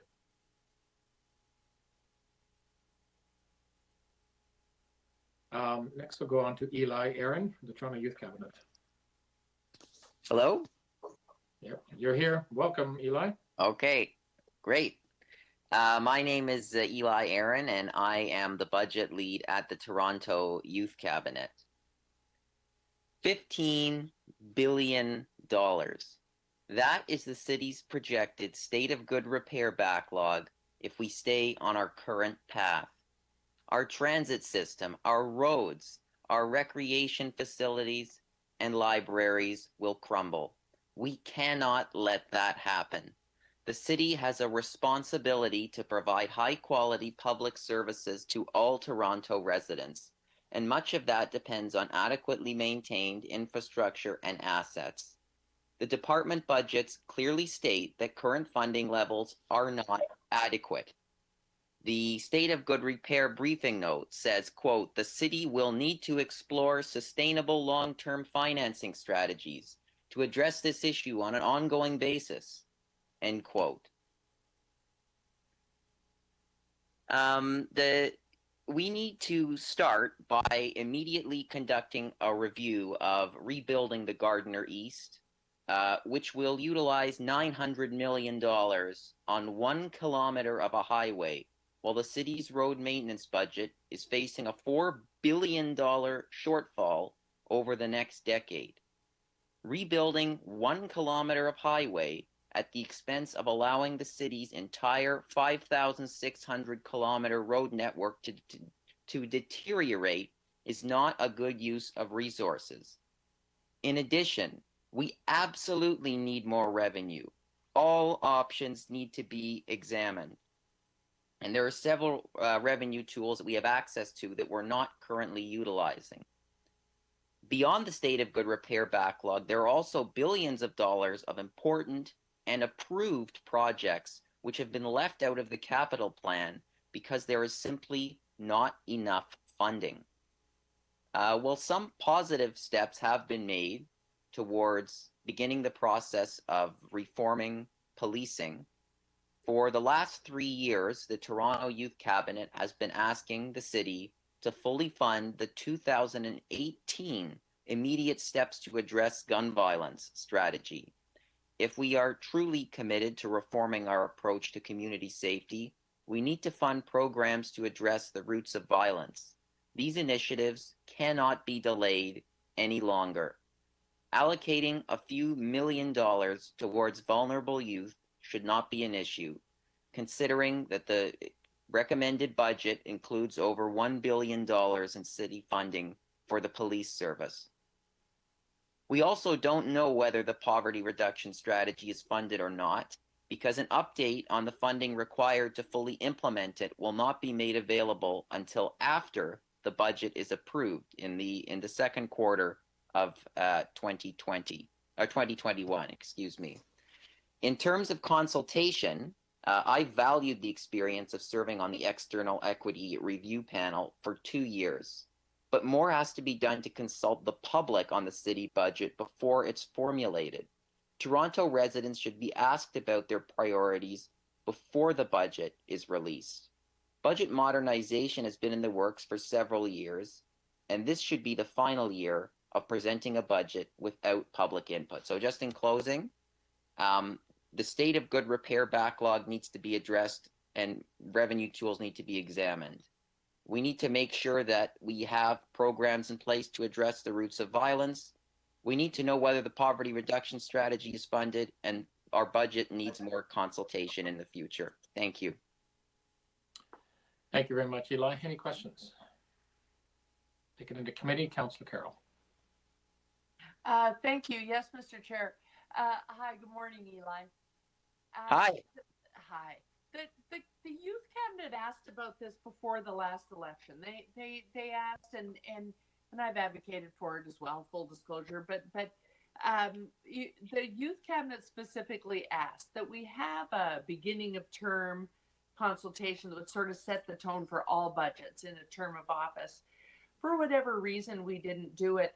Are we renewing the ask here because, as some other deputies have said, we're in a different world now, and perhaps the way to figure out where to target investments post-pandemic, we should have that big pre-budget consultation so that you can really tell us what you want us to target?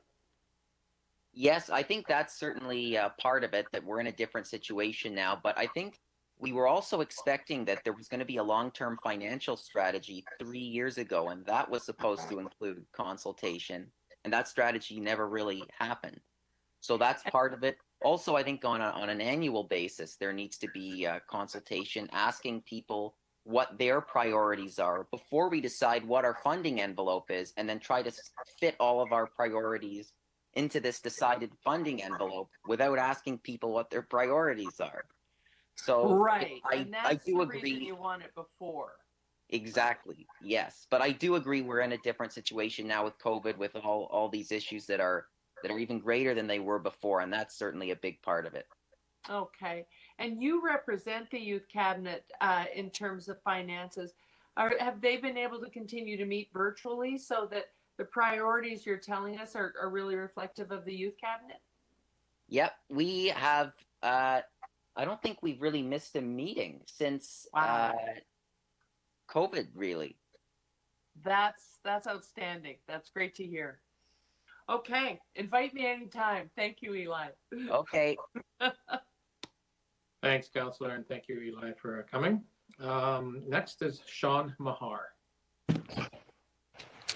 Hi, my name's Sean Maher, and I want to thank you for hearing from the public today. I think it's one of the many great virtues of municipal government is its closeness and responsiveness to community. I want to focus today on the police budget, which is of great concern to the public, both in terms of the city's resources and how they're allocated, and what it tells us about how council is addressing the issues of policing and public safety in the city right now. The direction that council took last June, specifically, and I'm quoting from the minutes of that meeting, were for council to direct staff to develop alternative models of community safety that would involve the creation of non-police-led responses to calls involving individuals in crisis and others, including people who are homeless, people who are in need of dispute resolution, and people addressing addictions. Council, in fact, specifically directed staff to consider implementing something like the CAHOOTS model from Eugene, Oregon, where civilian staff take 20% of police calls, and council asked the staff to detail the potential reductions in the police services budget that could result from these changes to help to finance those programs. There's an exceptional opportunity to move forward on those goals in this budget. And that opportunity is augmented by the fact that there was recently released a report that draws a roadmap for that complex task of reallocation.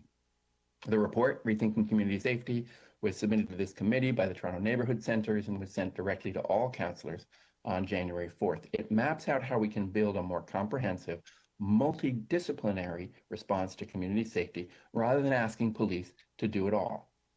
Specifically, the report identifies $340 million in programs that we could reallocate from police to community service providers that are better trained and more appropriate to responses for homeless folks, people with mental health issues, youth, and people facing domestic violence crises. It recommends those changes by drawing specifically on programs that are already in place and proven in other cities. Those programs are working in Olympia, Washington, and Austin, Texas, and Denver, Colorado, and many, many, many other cities. And the opportunity to implement those changes is augmented by the fact that there are community service providers right here in Toronto who are better trained to do that work and are ready and willing to deliver those services if they have the resources to do it. This budget could begin to take steps towards that goal. But this budget doesn't map out how we capitalize on that opportunity. The current budget doesn't actually avoid the perennial increase in police budgets. While the net budget of the police doesn't go up at all, the gross budget goes up by $8 million, and the police budget quite specifically asks for $90 million in the following 2 years, in its own words, to put back in future years what they're cutting today. There are several mentions in the police budget and in this budget of the goal of reassigning work to more appropriate organizations, but that reassignment plan has some serious problems. First of all, the reallocation work is all done by 911 staff under police direction. And we know in the evidence from other cities that reallocation, when it's done by 911 under police direction, disproportionately sends police to respond to situations that are better staffed by other people. We could avoid that if we did what BC does or the entire United Kingdom does, which is have 911 administered by a neutral third party who sends whoever is the most appropriate staff.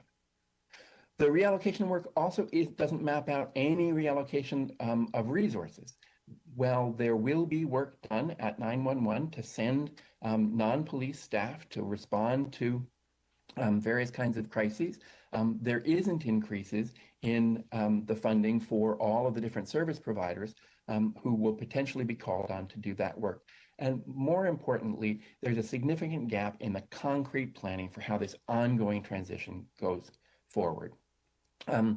There is in this city budget a modest amount of money for a new pilot program for civilian supports for people facing specific mental health crises in particular neighborhoods. That's certainly a useful initiative, and we recognize that it's important, but it's also a small piece of the puzzle, with leaving a lot more to be done, but no clear plan to do it. The pilot at its peak will probably address about 1% of police calls, while the CAHOOTS program you referenced last June addresses 20%. You have a first step, but there's no clear plan for the next step or the step after that. The city can certainly do better. In fact, the city has done better. Last June, Council asked for a clear plan to move to more civilian delivery and a process for reallocating funds needed to do that. It would have been great to see a police budget and a city budget that included both the first step and the future steps. So I urge the city to invest in that process at this critical time and deliver on the promise of all those motions made in June that pointed us towards a long-term plan for a multidisciplinary approach to community safety that works for all of our communities. Thank you, Sean. I have questions from Councillor Wong-Tam. Thank you very much, Chair, and thank you, Sean, for your deputation. Can you explain your understanding of how the crisis response pilot project is going to sit within the community safety and well-being plan of the City of Toronto? Is there, as far as you know, solid alignment here? I'm afraid I don't know how that's going to work, and I think that that's one of the great opportunities the city has right now. Is there is a first step. It's a valuable first step, and it addresses, I think, what most people recognize is one of the leading challenges that we face in terms of safety, which is how we deal with people with mental health crises. And it's a beginning of that work. But we also are developing, as is required by the province of Ontario, a community safety and well-being plan. And that process is an opportunity to map out a bigger picture of how we're all safe and how community safety works, and specifically instructs the city the provincial legislation to think about safety in terms of more than just policing, but about how communities work and how communities are safe. And so I think, as you suggest, Councillor, that's a great opportunity to build a richer, longer-term plan. Thank you. With respect to your coalition of community organizations, your report cited the potential and identified about $340 million of costs from core policing work that could be reallocated to community organizations. But I don't gather that the recommendation is to do it all in 1 year, that perhaps it's a gradual progression of reallocation to perhaps a body that's overfunded to a body that's underfunded. What was the timeline for this reallocation that you, or was there a timeline that your organizations proposed? So the community service providers who collaborated on that report didn't propose a specific timeline. They did say very, very clearly that there really is no way to fundamentally alter $1 billion organization in 6 months or 12 months or 18 months. This is a process, and everybody recognizes that it will be an incremental one. But at the same time, what I think we all know, especially in the area of policing, is that these kinds of processes don't work if there isn't immediate action, if you kick the can down the road with studies and reviews and discussions. And they don't work if there isn't a long-term plan that makes sure that we're making steady progress year after year, rather than the start and stop of a pilot and then a review and then a pause and then an initiation of another pilot and then a review and a pause. We actually need an incremental plan that goes out multiple years that tells us how we're getting all the way from A to B, recognizing that we can't do it all at once, that we have to do it in a planful way, but we won't get there if the plan doesn't go all the distance. And as far as you can see right now, because there have been some reports that have come out from staff to City Council, and on the Executive Committee agenda is another one specifically about the crisis response and alternatives to policing calls. I should say, documented responses from staff. But would you agree that at the core of this of the reporting is perhaps not the key piece that has been of debate, which is the reallocation of actual dollars, which is finite, from policing service to community-based organizations. Because what I think we're seeing is there's going to be a new pilot project. This will come out from new dollars, new investments from the city, but it's actually not coming from the actual police budget. And as such, I think that the proposal so far, the pilot project, could be seen as perhaps modest. But is that sustainable? Because the police budget has still been untouched, as opposed to the city's budget continues to grow. Yeah, and I think those are all very significant challenges. I think you have to recognize this pilot as a modest pilot. It addresses a subset of a group of calls that police get that make up about 3% of total police calls and less than 1% of total police interactions. And it's a subset of those. So it's going to be a very small number relative to the total amount of resource that we devote to policing. And there are some new resources that are in it, but they're not overwhelming. And there is going to be a need for wraparound services and supports that are essentially at this point unfunded.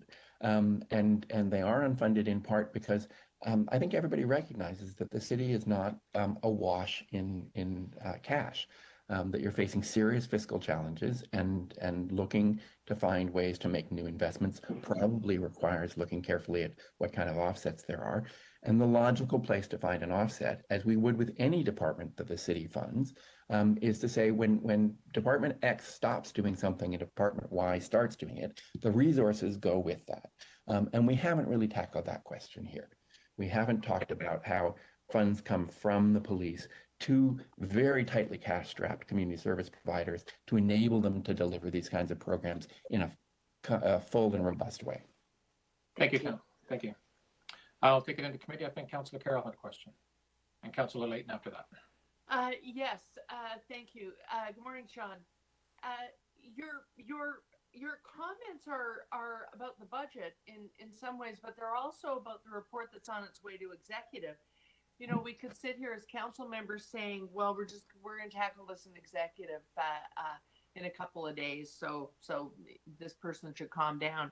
But is the issue in the absence of a real plan, not just here's a report on here's where we are so far, but without a real implementation plan, is the problem that the community that's going to help us with this service, the agency community, are they worried that we'll have an advanced plan, but we won't be able to act on it until the next budget? So we can beaver away on writing reports all year, but the funds aren't going to be there when we figure out what the plan of action is. Yeah, I think council has recognized that in many ways. I think council has been quite thoughtful, especially this council in the last few budget cycles, in confronting the fact that if we really want to get somewhere, if we want to make our way through a transition, we need to plan how the resources are going to flow. We need to help the organizations that are going to support that work plan ahead.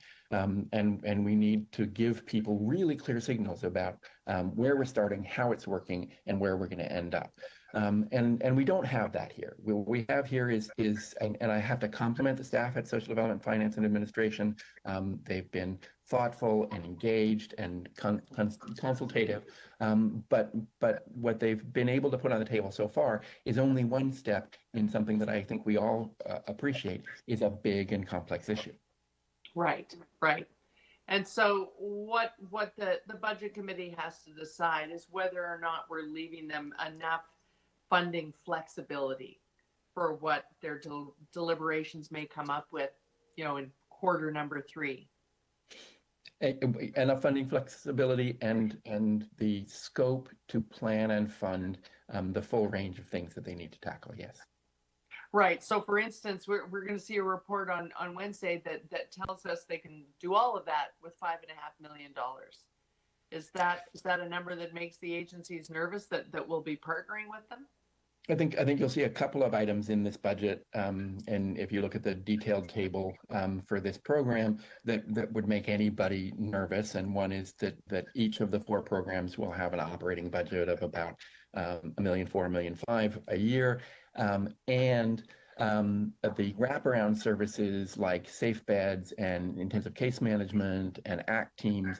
There's $500,000 allocated to that for all of the pilots combined. When a new safe bed facility is $4 million all by itself.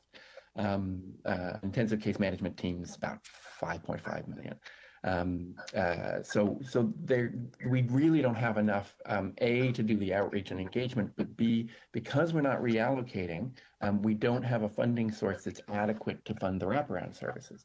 So we need to really be looking at what the source of reallocated funding is, so that we're actually able to step up to the scale of investment that it takes to achieve the public safety goals that council set out in June. Okay, thank you. Thanks for clarifying that. Thank you, Councillor. I think Councillor Layton had a question. You're next. Yes, thank you very much. I think most of them are there, but just to go back to an earlier point you made, Sean, about the necessity of 911 in the process of detasking the police and using a community crisis response model, the necessity of 911 actually being administered by someone other than the police. Can we explore that a little bit? Why is that so important? Sure. There's a couple of challenges, and one you'll see in the research on, for example, the CAHOOTS program in Eugene, Oregon, where they have a robust, well-established, stable civilian intervention team that has an awesome track record in working with people who are homeless and people who have mental health issues. And still, because 911 is administered by the police disproportionately attend those calls where the CAHOOTS team is the most appropriate respondent. Because like many of us, the police think they're going to be the best at the job and they assign themselves. And that's been the pattern for 911 services that are administered by the police. The other is, you'll see in research, in particular a study recently by the Center for American Progress, that notes that the structure of emergency response tends to stay stuck in the policing model when it's administered when police administer 911. And if we want a multidisciplinary approach to policing, then the decision about who goes and what kind of intervention is appropriate needs to be coming from a multidisciplinary approach of thinking about that assignment. And that's not what we see happening from 911 programs administered by police. And as a consequence, having the cops run the 911 service means that by and large, they will send police even when somebody else is better trained or more appropriate. So they're currently undergoing a 911, a next generation 911 switch, where they're moving to a new system to allow for digital submissions, calls, contacts. There's a moment here when they're redesigning a system that could be just as easily administered by another party. We have two other 24-hour 100-language systems currently in the city of Toronto, 211 and 311. Do you think this would be an appropriate moment to even look at whether or not we could switch administration of 911 to a different body? It would seem odd not to look at, especially given the need for very substantial technical and tech investments, to look at where best to house those things. It is absolutely the case, as you mentioned, that Toronto has two other services that each receive hundreds of thousands of calls in multiple languages on a 24/7 basis. The province of British Columbia administers 911 by a consortium of municipalities rather than by the police. There are a lot of opportunities and models and approaches that we could be looking at while we're looking at that technical change to see what's the best approach to 911, both in terms of tech and in terms of administration right now. And it would seem to me odd for council not to capitalize on this moment to take a good look at that choice. It strikes me that all systems interconnected would result in better outcomes for every call. Calls diverted from 911. If someone calls about an animal complaint, I'm sure some of my constituents call in for dogs off leash to the inappropriate number, because they ask me which number should they call, because they only remember the one, 911. But in that case, those calls could be easily diverted to the appropriate division if it was administered from the outside. Yep, and it is one of the huge challenges of 911 that it is separate, and 911 does get literally hundreds of thousands of calls that are not appropriate, and then they have to create these referral protocols and manage that referral process. And it is one of the burdens on 911 that they're not integrated, and that this would help to resolve that. Do you have any idea what one is in the police services budget? Don't off the top of my head, but it is in the line by line budget that the police. It would have been so nice to have more information about which services and how much money could be reassigned out of the police budget. I wish we had a briefing note coming about that. Thank you. Thank you, Councillor Layton, and thank you, Sean. We'll do the next three: Stefan Hegarat, John Dahlweird, and Brian DeMatos, or Dolweird, I believe. Stefan, John. Is my audio okay? Yeah, it's great. Go ahead. Great. Good morning. My name is Stefan Hegarat. I'm a resident of Ward 9, and I work full-time as a musician. I've never given a deputation before, and honestly, I don't believe that I should have to, but right now I feel compelled to do so. So today I want to talk about the police. What I want to see in this budget is a 50% cut to the Toronto Police Services budget and a reallocation of those funds to meet community needs and to strengthen public services for marginalized communities, Black, Indigenous, racialized and poor, no income, and low income folks. I work as an outreach volunteer with an organization which provides support to residents of the encampments in Moss Park. Councillor Wongatam, you should really come by. It's been a long time, and last time I checked, those folks were your constituents.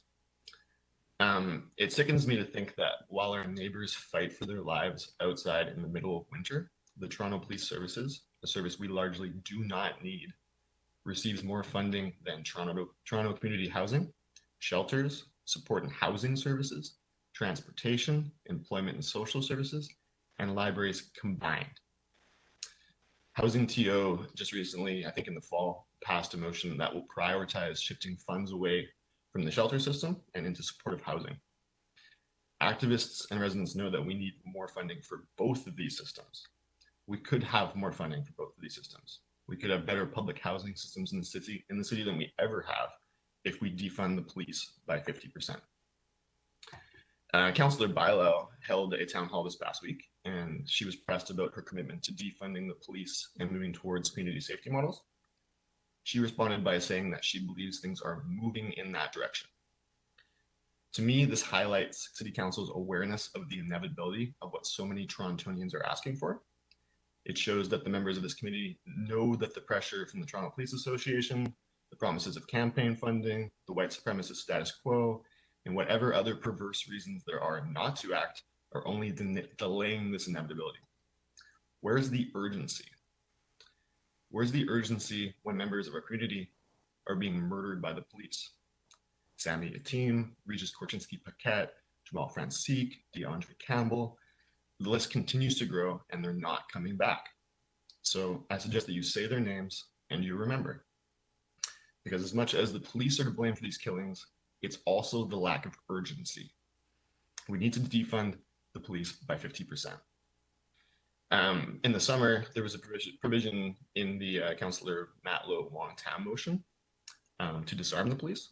That motion states to establish an explicit policy for all police officers, excluding the emergency task force, to immediately ban the use of deadly force and military-style weapons against civilians, including but not limited to firearms, chemical weapons, including tear gas or armored vehicles, and to dispose of all such weapons by no later than 1 year by June 30th, 2021.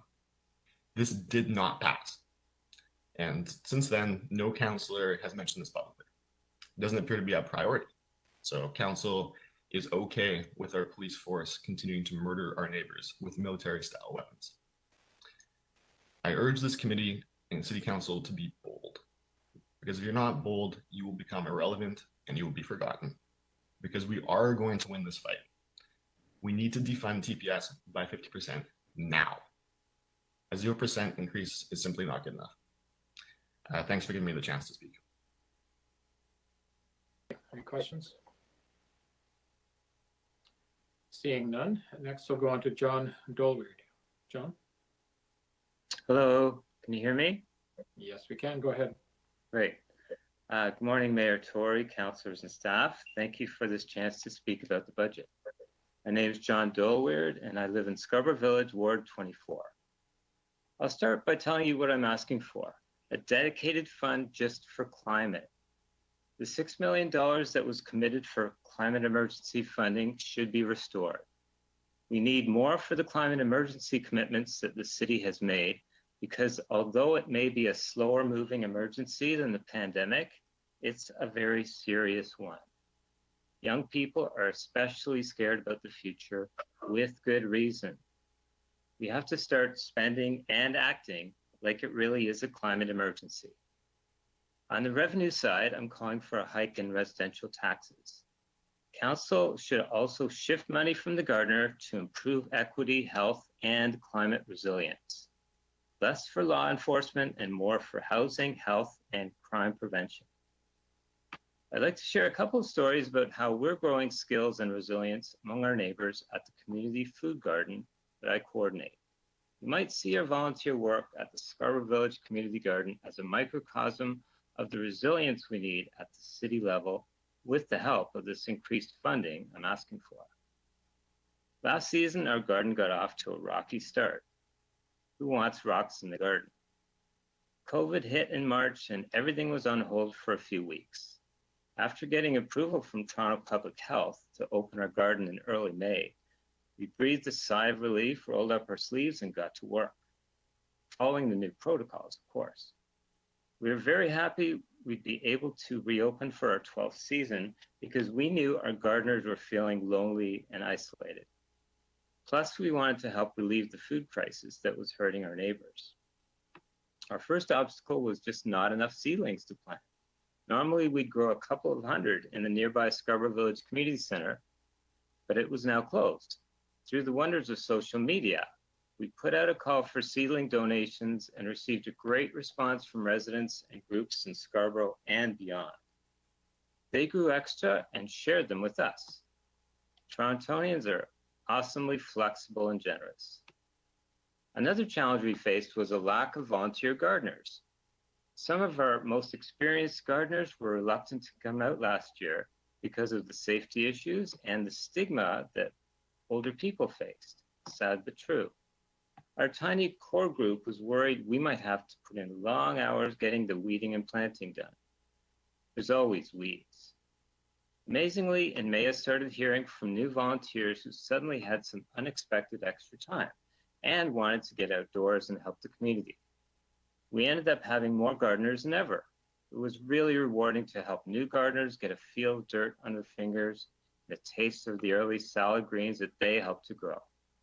Another example of resilient Scarborough residents coming to the rescue. Projects like community gardens help teach citizens the skills they need now in a world with more frequent climate disruptions. We need to be less dependent on importing foods from far away and grow more of our own nearby.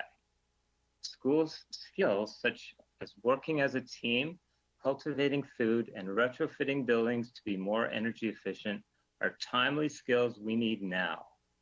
I wanted to share the story of community skill building and resilience to emphasize that in the city right now, this resilience is what we need more of. It takes money in Toronto's budget to help build this vital resilience in the face of both the pandemic and the climate crisis. Finally, I'll just repeat my budget request. I'm asking for a dedicated climate fund with the restored amount of $6 million that was pledged for the climate emergency. To pay for this, we could raise taxes, stop funding the gardener, and shift money from the police into crime prevention, housing, health, and climate resilience. We need to build back better. With some of this funding, you could even create more food gardens, especially in places like Scarborough, where we have a lot more green space than downtown. We're not bragging though. Thank you. John, any questions? Okay, seeing none, we'll move on to Brian DeMatos. Brian, are you there? Yes. Can you hear me all right? We can hear you. You got 5 minutes. Perfect. Thank you. Hello, my name is Brian DeMatos. I'm representing Pride Toronto as a member of the Board of Directors. I'm here today with the support of our membership and community members to advocate for the safety of our communities by calling a reduction to the TPS budget and reallocation of funds to community-based models and alternatives to policing. Policing has failed to achieve its goals of safety while harming and even killing queer, trans, two-spirited, Black, Indigenous, racialized, mad, disabled, homeless, migrant, and sex worker communities. Both the research and the lived experience of queer, trans, two-spirited communities, particularly those who are Black and Indigenous, show that in a majority of settings, policing is the wrong tool for improving safety. In fact, we can no longer deny that policing often increases violence and harm, despite the availability of better alternatives. The recent deaths of Rodney Levy, Chantal Moore, Deondra Campbell, Ijaz Hamid, Condre, Regis, and Coco add to the well-documented pattern in Toronto of anti-Black, anti-Indigenous killings by police, emphasizing with homophobia, misogynist, anti-trans, anti-poor violence, and deadly neglect, which is enacted on queer and trans and two-spirited Black, Indigenous, racialized, mad, disabled, homeless, migrant, and sex worker communities. In Toronto, 60% of deadly encounters with police and 70% of fatal police shootings involve Black lives, making them nearly 20 times more likely than a white person to be killed by police. This anti-Black violence has persisted despite decades of reform proposals, training initiatives, and public assurance of change. The The issue is so grave that the United Nations called systematic racism in Canada justice system endemic. We call on the city to prioritize the safety and well-being of our targeted communities by defunding the police and immediately reducing the 2021 TPS budget by 50%. We call on the city to reallocate these funds to Black and Indigenous communities and community-based support models for providing safety to queer and trans and two-spirited Black, Indigenous, racialized, man, disabled, homeless, migrant, and sex worker communities. To that end, we support the 2020 demands of Black Lives Matter Toronto, demands of the Indigenous and Black organizers of choosing real safety, a historic declaration of divest from policing and prisons and build safer communities for all. And also the demands endorsed by the Toronto Neighbourhood Centre report, Rethinking Community Safety, a step forward for Toronto, written in collaboration with several organizations, including the YWCA Toronto, Social Planning Toronto, Family Services Toronto, the Canadian Civil Liberties Association, and Black Lives Matter. We believe that we can only increase the safety of our communities by reducing the power and scope of unnecessary and harmful policing in Toronto, and instead provide critical resources to underfund essential services and support, such as securing long-term housing for street-involved and underhoused communities, overdose responses and harm reduction services, food service programs, public transit, public libraries, supports for survivors of gender-based violence, LGBTQ+ youth programs, and community-led anti-violence programs, and non-police community-based crisis response models. Toronto City Council, you have heard the calls from the public health experts, research, community organizations, activists, teachers, youth, and all of us. You must prioritize safety and care by defunding the TPS and directing 50% of the 2021 TPS budget to resourcing vital services and supports that allow communities to thrive. Again, thank you so much for your time and consideration. Thank you very much, Brian. Any questions? Seeing none, we'll go to the next couple speakers, Daniel G, Gail Lynch after that. Daniel? Can I go? Writers? Am I going next? Is this Daniel? Yes. Yes, you're up next. You got 5 minutes. Welcome.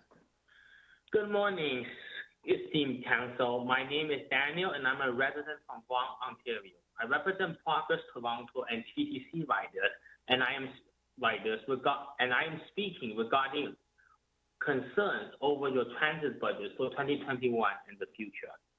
While I am not a citizen of Toronto, before the COVID pandemic hit, I rely on the TTC and the Vaughan bus service to get from Vaughan to Toronto to visit friends and also apply for jobs and visit and explore career opportunities in the city within my field of library science, library technician, library science.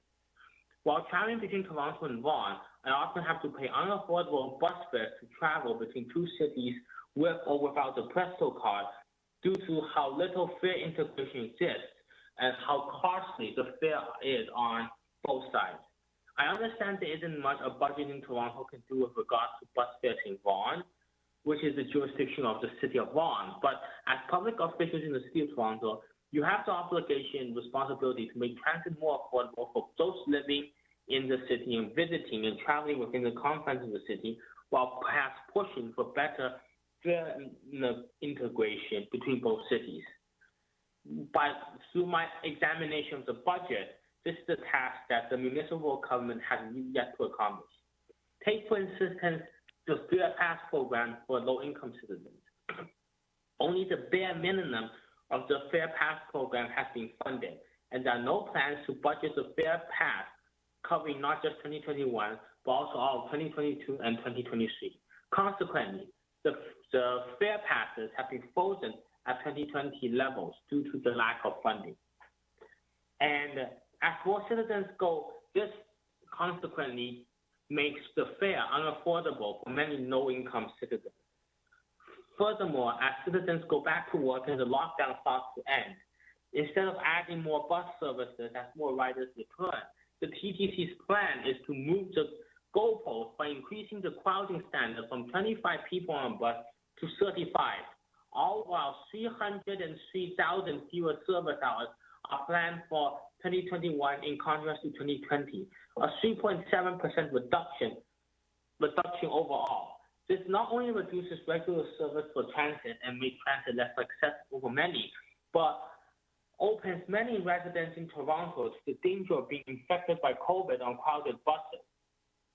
As I see, currently, the COVID cases in Ontario has been growing smaller and smaller since the start of the second wave. But however, plans such as crowding many people on a bus after the economy is starting could pretty much put our slow recovery into jeopardy. The access of Torontonians to regular transit is also hampered by the fact that the city's plan to speed up transit and provide buses on 20 routes has been slow to materialize. Only one bus lane is planned on King Street before 2023, which effectively makes transit further less accessible for the Torontonians and those visiting Toronto. Rather than push for overcrowded buses, we should use the budget to push for a more equitable transportation budget that will also protect Torontonians from further COVID outbreaks as the pandemic winds down. I will now give recommendations with regards to creating this more equitable and more transit budget that will make transit safe and accessible for all. We must demand further funding to be provided by other government sectors, including provincial and federal governments. The current budget level of $860 million from other levels of government is not enough. We must demand more from the government in order to support our own. We must demand more from other levels of government to support our population. We must be bold and do better for our population. My second and third recommendations are regarding areas of the budget that should be cut with regards to making transit more affordable. The police budget represents a quarter of the city's budget, yet the police have not kept homeless people safe, and they've made life really miserable for Black, Indigenous, Two-Spirit, and LGBTQ folks among many of the marginalized. You'll have to wrap up. You'll have to wrap up, please. We can cut the police budget and use this budget to fund transportation, make transportation more accessible for protection on put masks and other protective equipment on our buses. Thank you, Daniel. We can do better, and thank you for your time. Thank you very much. Other questions? No. Seeing next is Gail Lynch. Can you hear me? Yes, we can. Gail, go ahead. Got 5 minutes. Good morning, Mayor Tory, City Councillor Wontam, and to the rest of the City Councillors. Thank you, City Councillor Wontam, for 1, listening, 2, empathy, and 3, your advocacy. My name is Gail Lynch. I'm the co-chair of the Employment and Economic Development Working Group, one of the 4 working groups in the Regent Park Social Development Plan.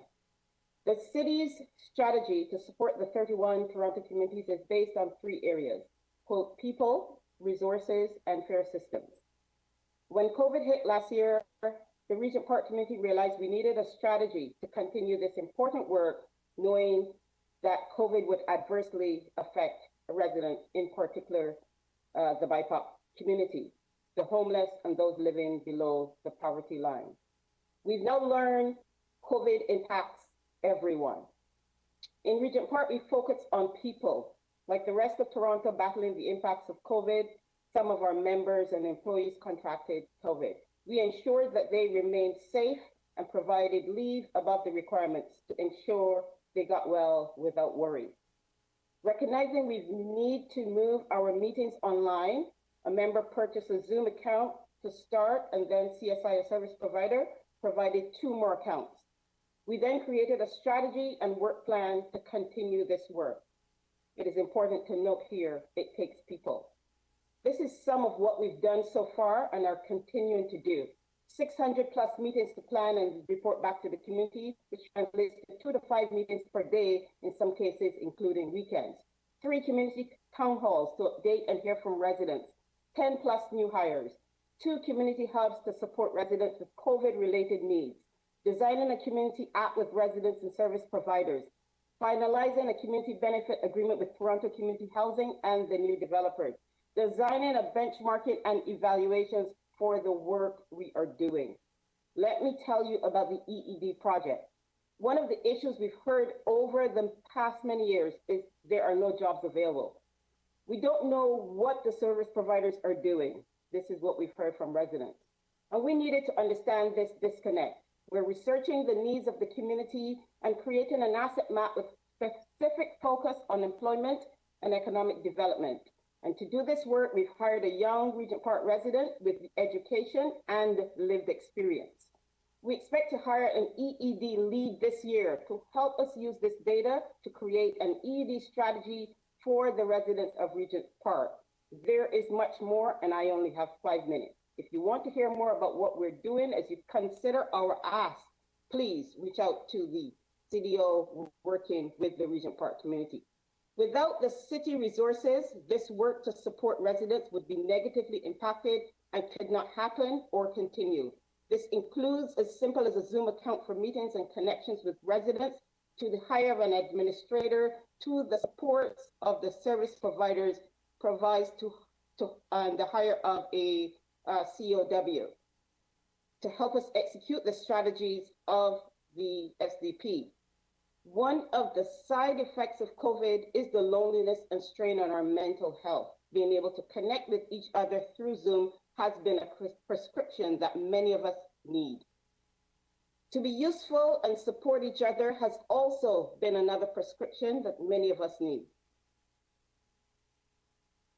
We ask that you kindly provide the funding that is needed, that is required in the city's 2021 budget to provide the city resources to continue doing this important work across the 29 Toronto communities. Regent Park has certainly showed you that it can be done. And the city's community workers to be deployed back to our communities, for it's in our communities that we see the highest impacts of COVID. In 7 days, Mayor Tory, Premier Ford, and Prime Minister Trudeau will proclaim February Black History Month. The theme this year is the Black family, representation, identity, and diversity. We want fair systems for everyone. It's about people. People fix people. The BIPOC community have been mostly impacted with the anti-racism issues and the impacts of COVID. We ask that a Black, Indigenous, people of color lens be provided to all city systems and policies. Thank you. You'll have to wrap up, Gail. And policies that you also deliver this message to the provincial, federal governments on our behalf. I'd like to leave you with some words from Amanda Goring. We know our inaction and inertia will be the inheritance of the next generation. Our blunders become their burdens, but one thing is certain. If we merge mercy with might and might with right, then love becomes our legacy and change our children's birthright. So let us leave behind a country better than the one we are left with. Thank you for your time. Thank you, Gail. Councillor Wong Tam has a few questions for you. Yes, thank you. And thank you, Gail, for ending your deputation with such inspiring remarks. Gail, I just want to lean into your deputation a little bit. You had cited that the community, and I think Ishmael Afra said the same thing in his deputation, very eloquent. He also stated that the community continued to organize and galvanize to meet the needs of the community, and that there was the perception and the statement that the city wasn't there as much as you needed it to be. And I just want to specifically drill down on this piece a little bit, because what you've just itemized, which is a very impressive list of accomplishments and work that was undertaken, that was all resident-led, not necessarily non-profit organizations-led. Is that correct? That is correct, with the support of some of the service providers in Regent Park. So CSI, as simple as giving us 2 free Zoom accounts to use. Okay, thank you. And so the request that you have to the budget committee and ultimately to the executive committee and city council is to ensure that resources flow directly to community resident initiatives. So therefore, if there are some service gaps that the nonprofits are not delivering because of capacity challenges or what have you, the residents could pick up the ball and continue to run with it. Is that what you're saying? Absolutely correct. Regent Park is unique in that we fought for, well, I don't like to use that word, but we did, for that support. The other 29 communities, 30 communities are not getting that. And we see from Regent Park if it's possible, and so we'd like the other communities to have that as well. And they've said they would like that as well. Thank you. And Gail, my final question is it in your opinion that resident-led initiatives without the cost of necessarily real estate and other expenditures, that you could probably stretch a dime into a dollar, meaning that if we give you and the residents initiative projects out there, if we give you $1,000, you could potentially leverage this into perhaps $5,000 worth of service. I'm just choosing some numbers, but is that your would that be your assumption? Absolutely correct, because our strategy is also built on our 4 working groups. So we don't just look at employment, we're looking at communication, we're looking at community building. So it is a 4-prong approach. Okay. I did say that was my last question, but actually because of your answer, I'm just going to extend it one more time. Can you share with the budget committee today, is there an actual amount that you are seeking from City Council? Or it's to be determined after you folks sit down with city staff? Absolutely, yeah. So we know that we've got a few $1 million in projects out there. However, recognizing that we want to continuously hear from residents. You're correct that number may change, but we know that we've got a few million in projects that are out there, some of them already being funded with the work that we've been doing with your team. Okay, thank you very much. Thank you. The next deputant is registered as Neville Park. I'm not sure if that's the actual name, but the individual registered as Neville Park, are they there? Yes, hi, I'm here. Okay, great. Go ahead. Good morning, everyone. I'm Neville Park. I wrote about City Hall for the better part of a decade before I burnt out and walked away. I came to believe things around here would never change, and to be honest, I still feel that way, but this is my civic duty. I'm calling on you to defund Toronto Police Services. I think 50% would be a good place to start, because nothing is worth deaths and the violent oppression of Black people, of Indigenous people, and people of color. Policing takes up $1 billion of the city's operating budget and a quarter of people's property tax bill. We can use that money instead to make housing, transit, and childcare accessible and affordable. We can expand supportive housing and shelter space and provide amenities to encampments instead of tearing them down.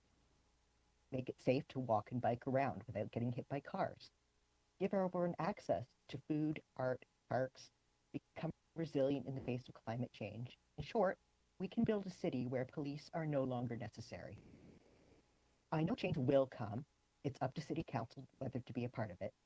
That's all. Thank you for hearing. Thank you very much. Any questions? Seeing none, colleagues, we have 2 more deputants that are registered. 2 have not shown up. So I will go through that list. There's Migs Bartula. Next is Kevin Tashani. And it's Patel and Marie Sato. I don't believe they're there, but I just wanted to mention the names. So I think we just have 2 more. Migs Bartula from the Toronto Skateboarding Committee. Are you there? I am here. All yours, 5 minutes. Oh, hi, everybody. Nice to see you all. Thank you for giving me this opportunity to speak today. So I know some of you, but I'll just give a quick background. So the Skateboarding Committee has been advocating for the development of new skate parks in Toronto since 2013. We worked with the city on the Toronto skateboard strategy and been very closely working with Parks Department on the facilities master plan. Last year, the master plan came out and we're happy with the direction it's going, but we felt the budget just wasn't where we want it to be in terms of how much was allocated for each skate park. So we did a lot of advocacy, engaged thousands of skaters last year, and we're happy to announce that this year the budget for individual skate parks was increased by $150,000 for each new what we call community skate park.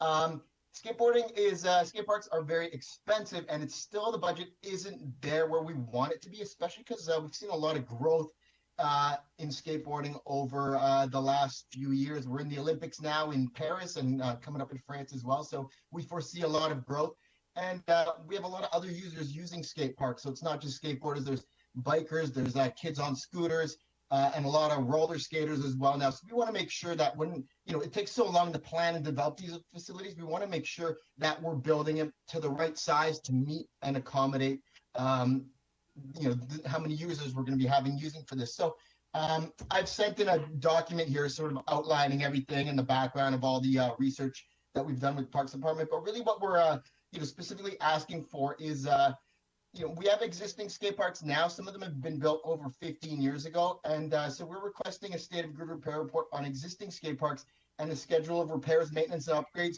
which can improve these existing facilities and make sure that they're being used. Because as they start getting old and they lose their appeal, people are going to other facilities and they're getting busier. And then we have these facilities that could be upgraded and used better.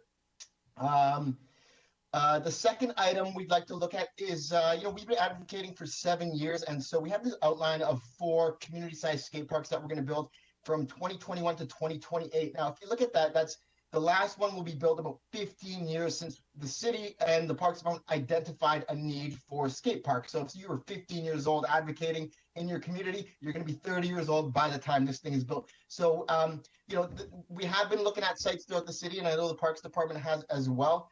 So we'd like them to this year to look at across the city, identify these sites, and find out where we can move this ahead and build these right now, because we know the demand is here now. It's going to be more in 7-8 years, but if we build them today, they're going to be busy today.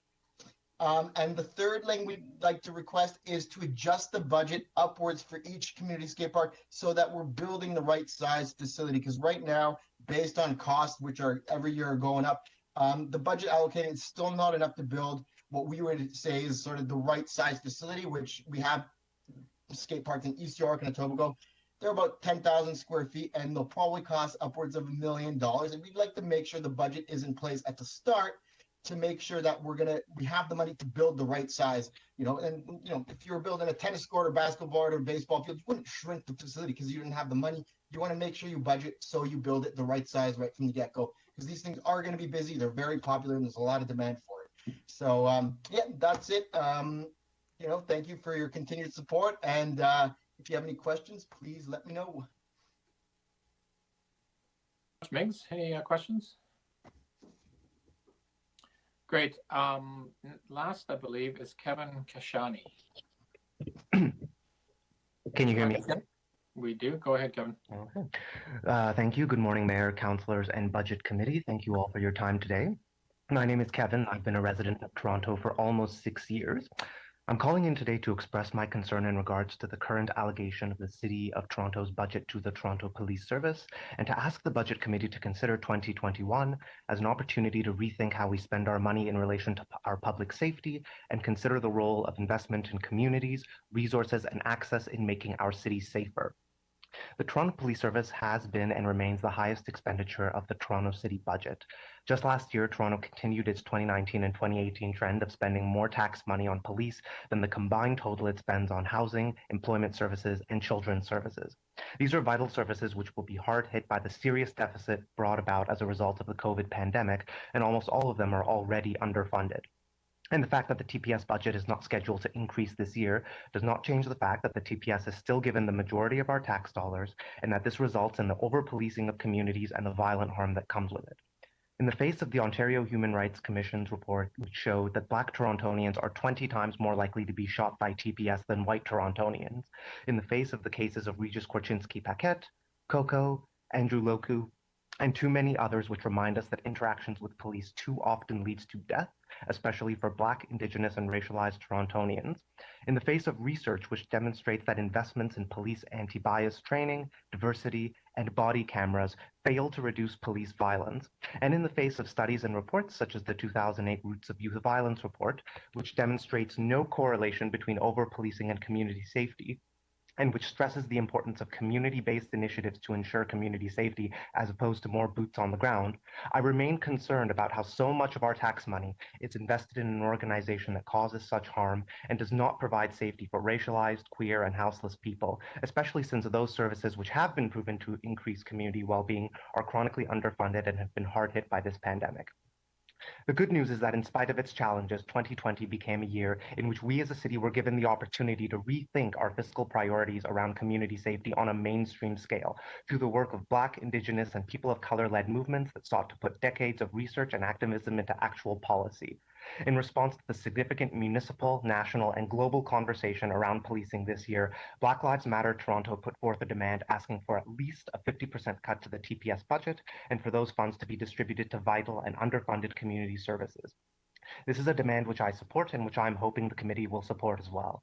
The demand will see over $500 million distributed to community-based endeavors such as overdose prevention, affordable housing, transit, food security, and other vital services that Torontonians depend on.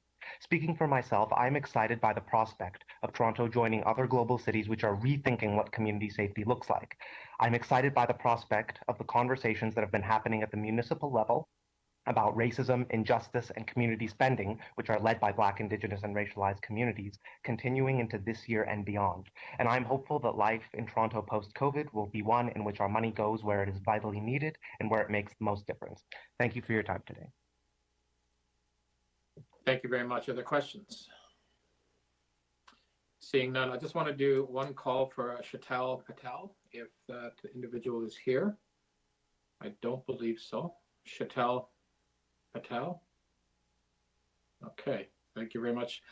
Members, I just need a motion to receive the public deputations for this morning. Councillor Bradford has moved. All in favor, opposed, that's carried. And just, by the way, just a reminder for this afternoon's meeting, you actually have to log out and log back on with the separate invitation that was provided with everybody. This isn't a continuation meeting. Just want to remind everybody that you'll have a separate invitation to log in for 1:30, and again, the same for 6 o'clock tonight. We're recessed, and I guess now until 1:30. Thank you, everybody, for coming. Thank you, Mr. Chair.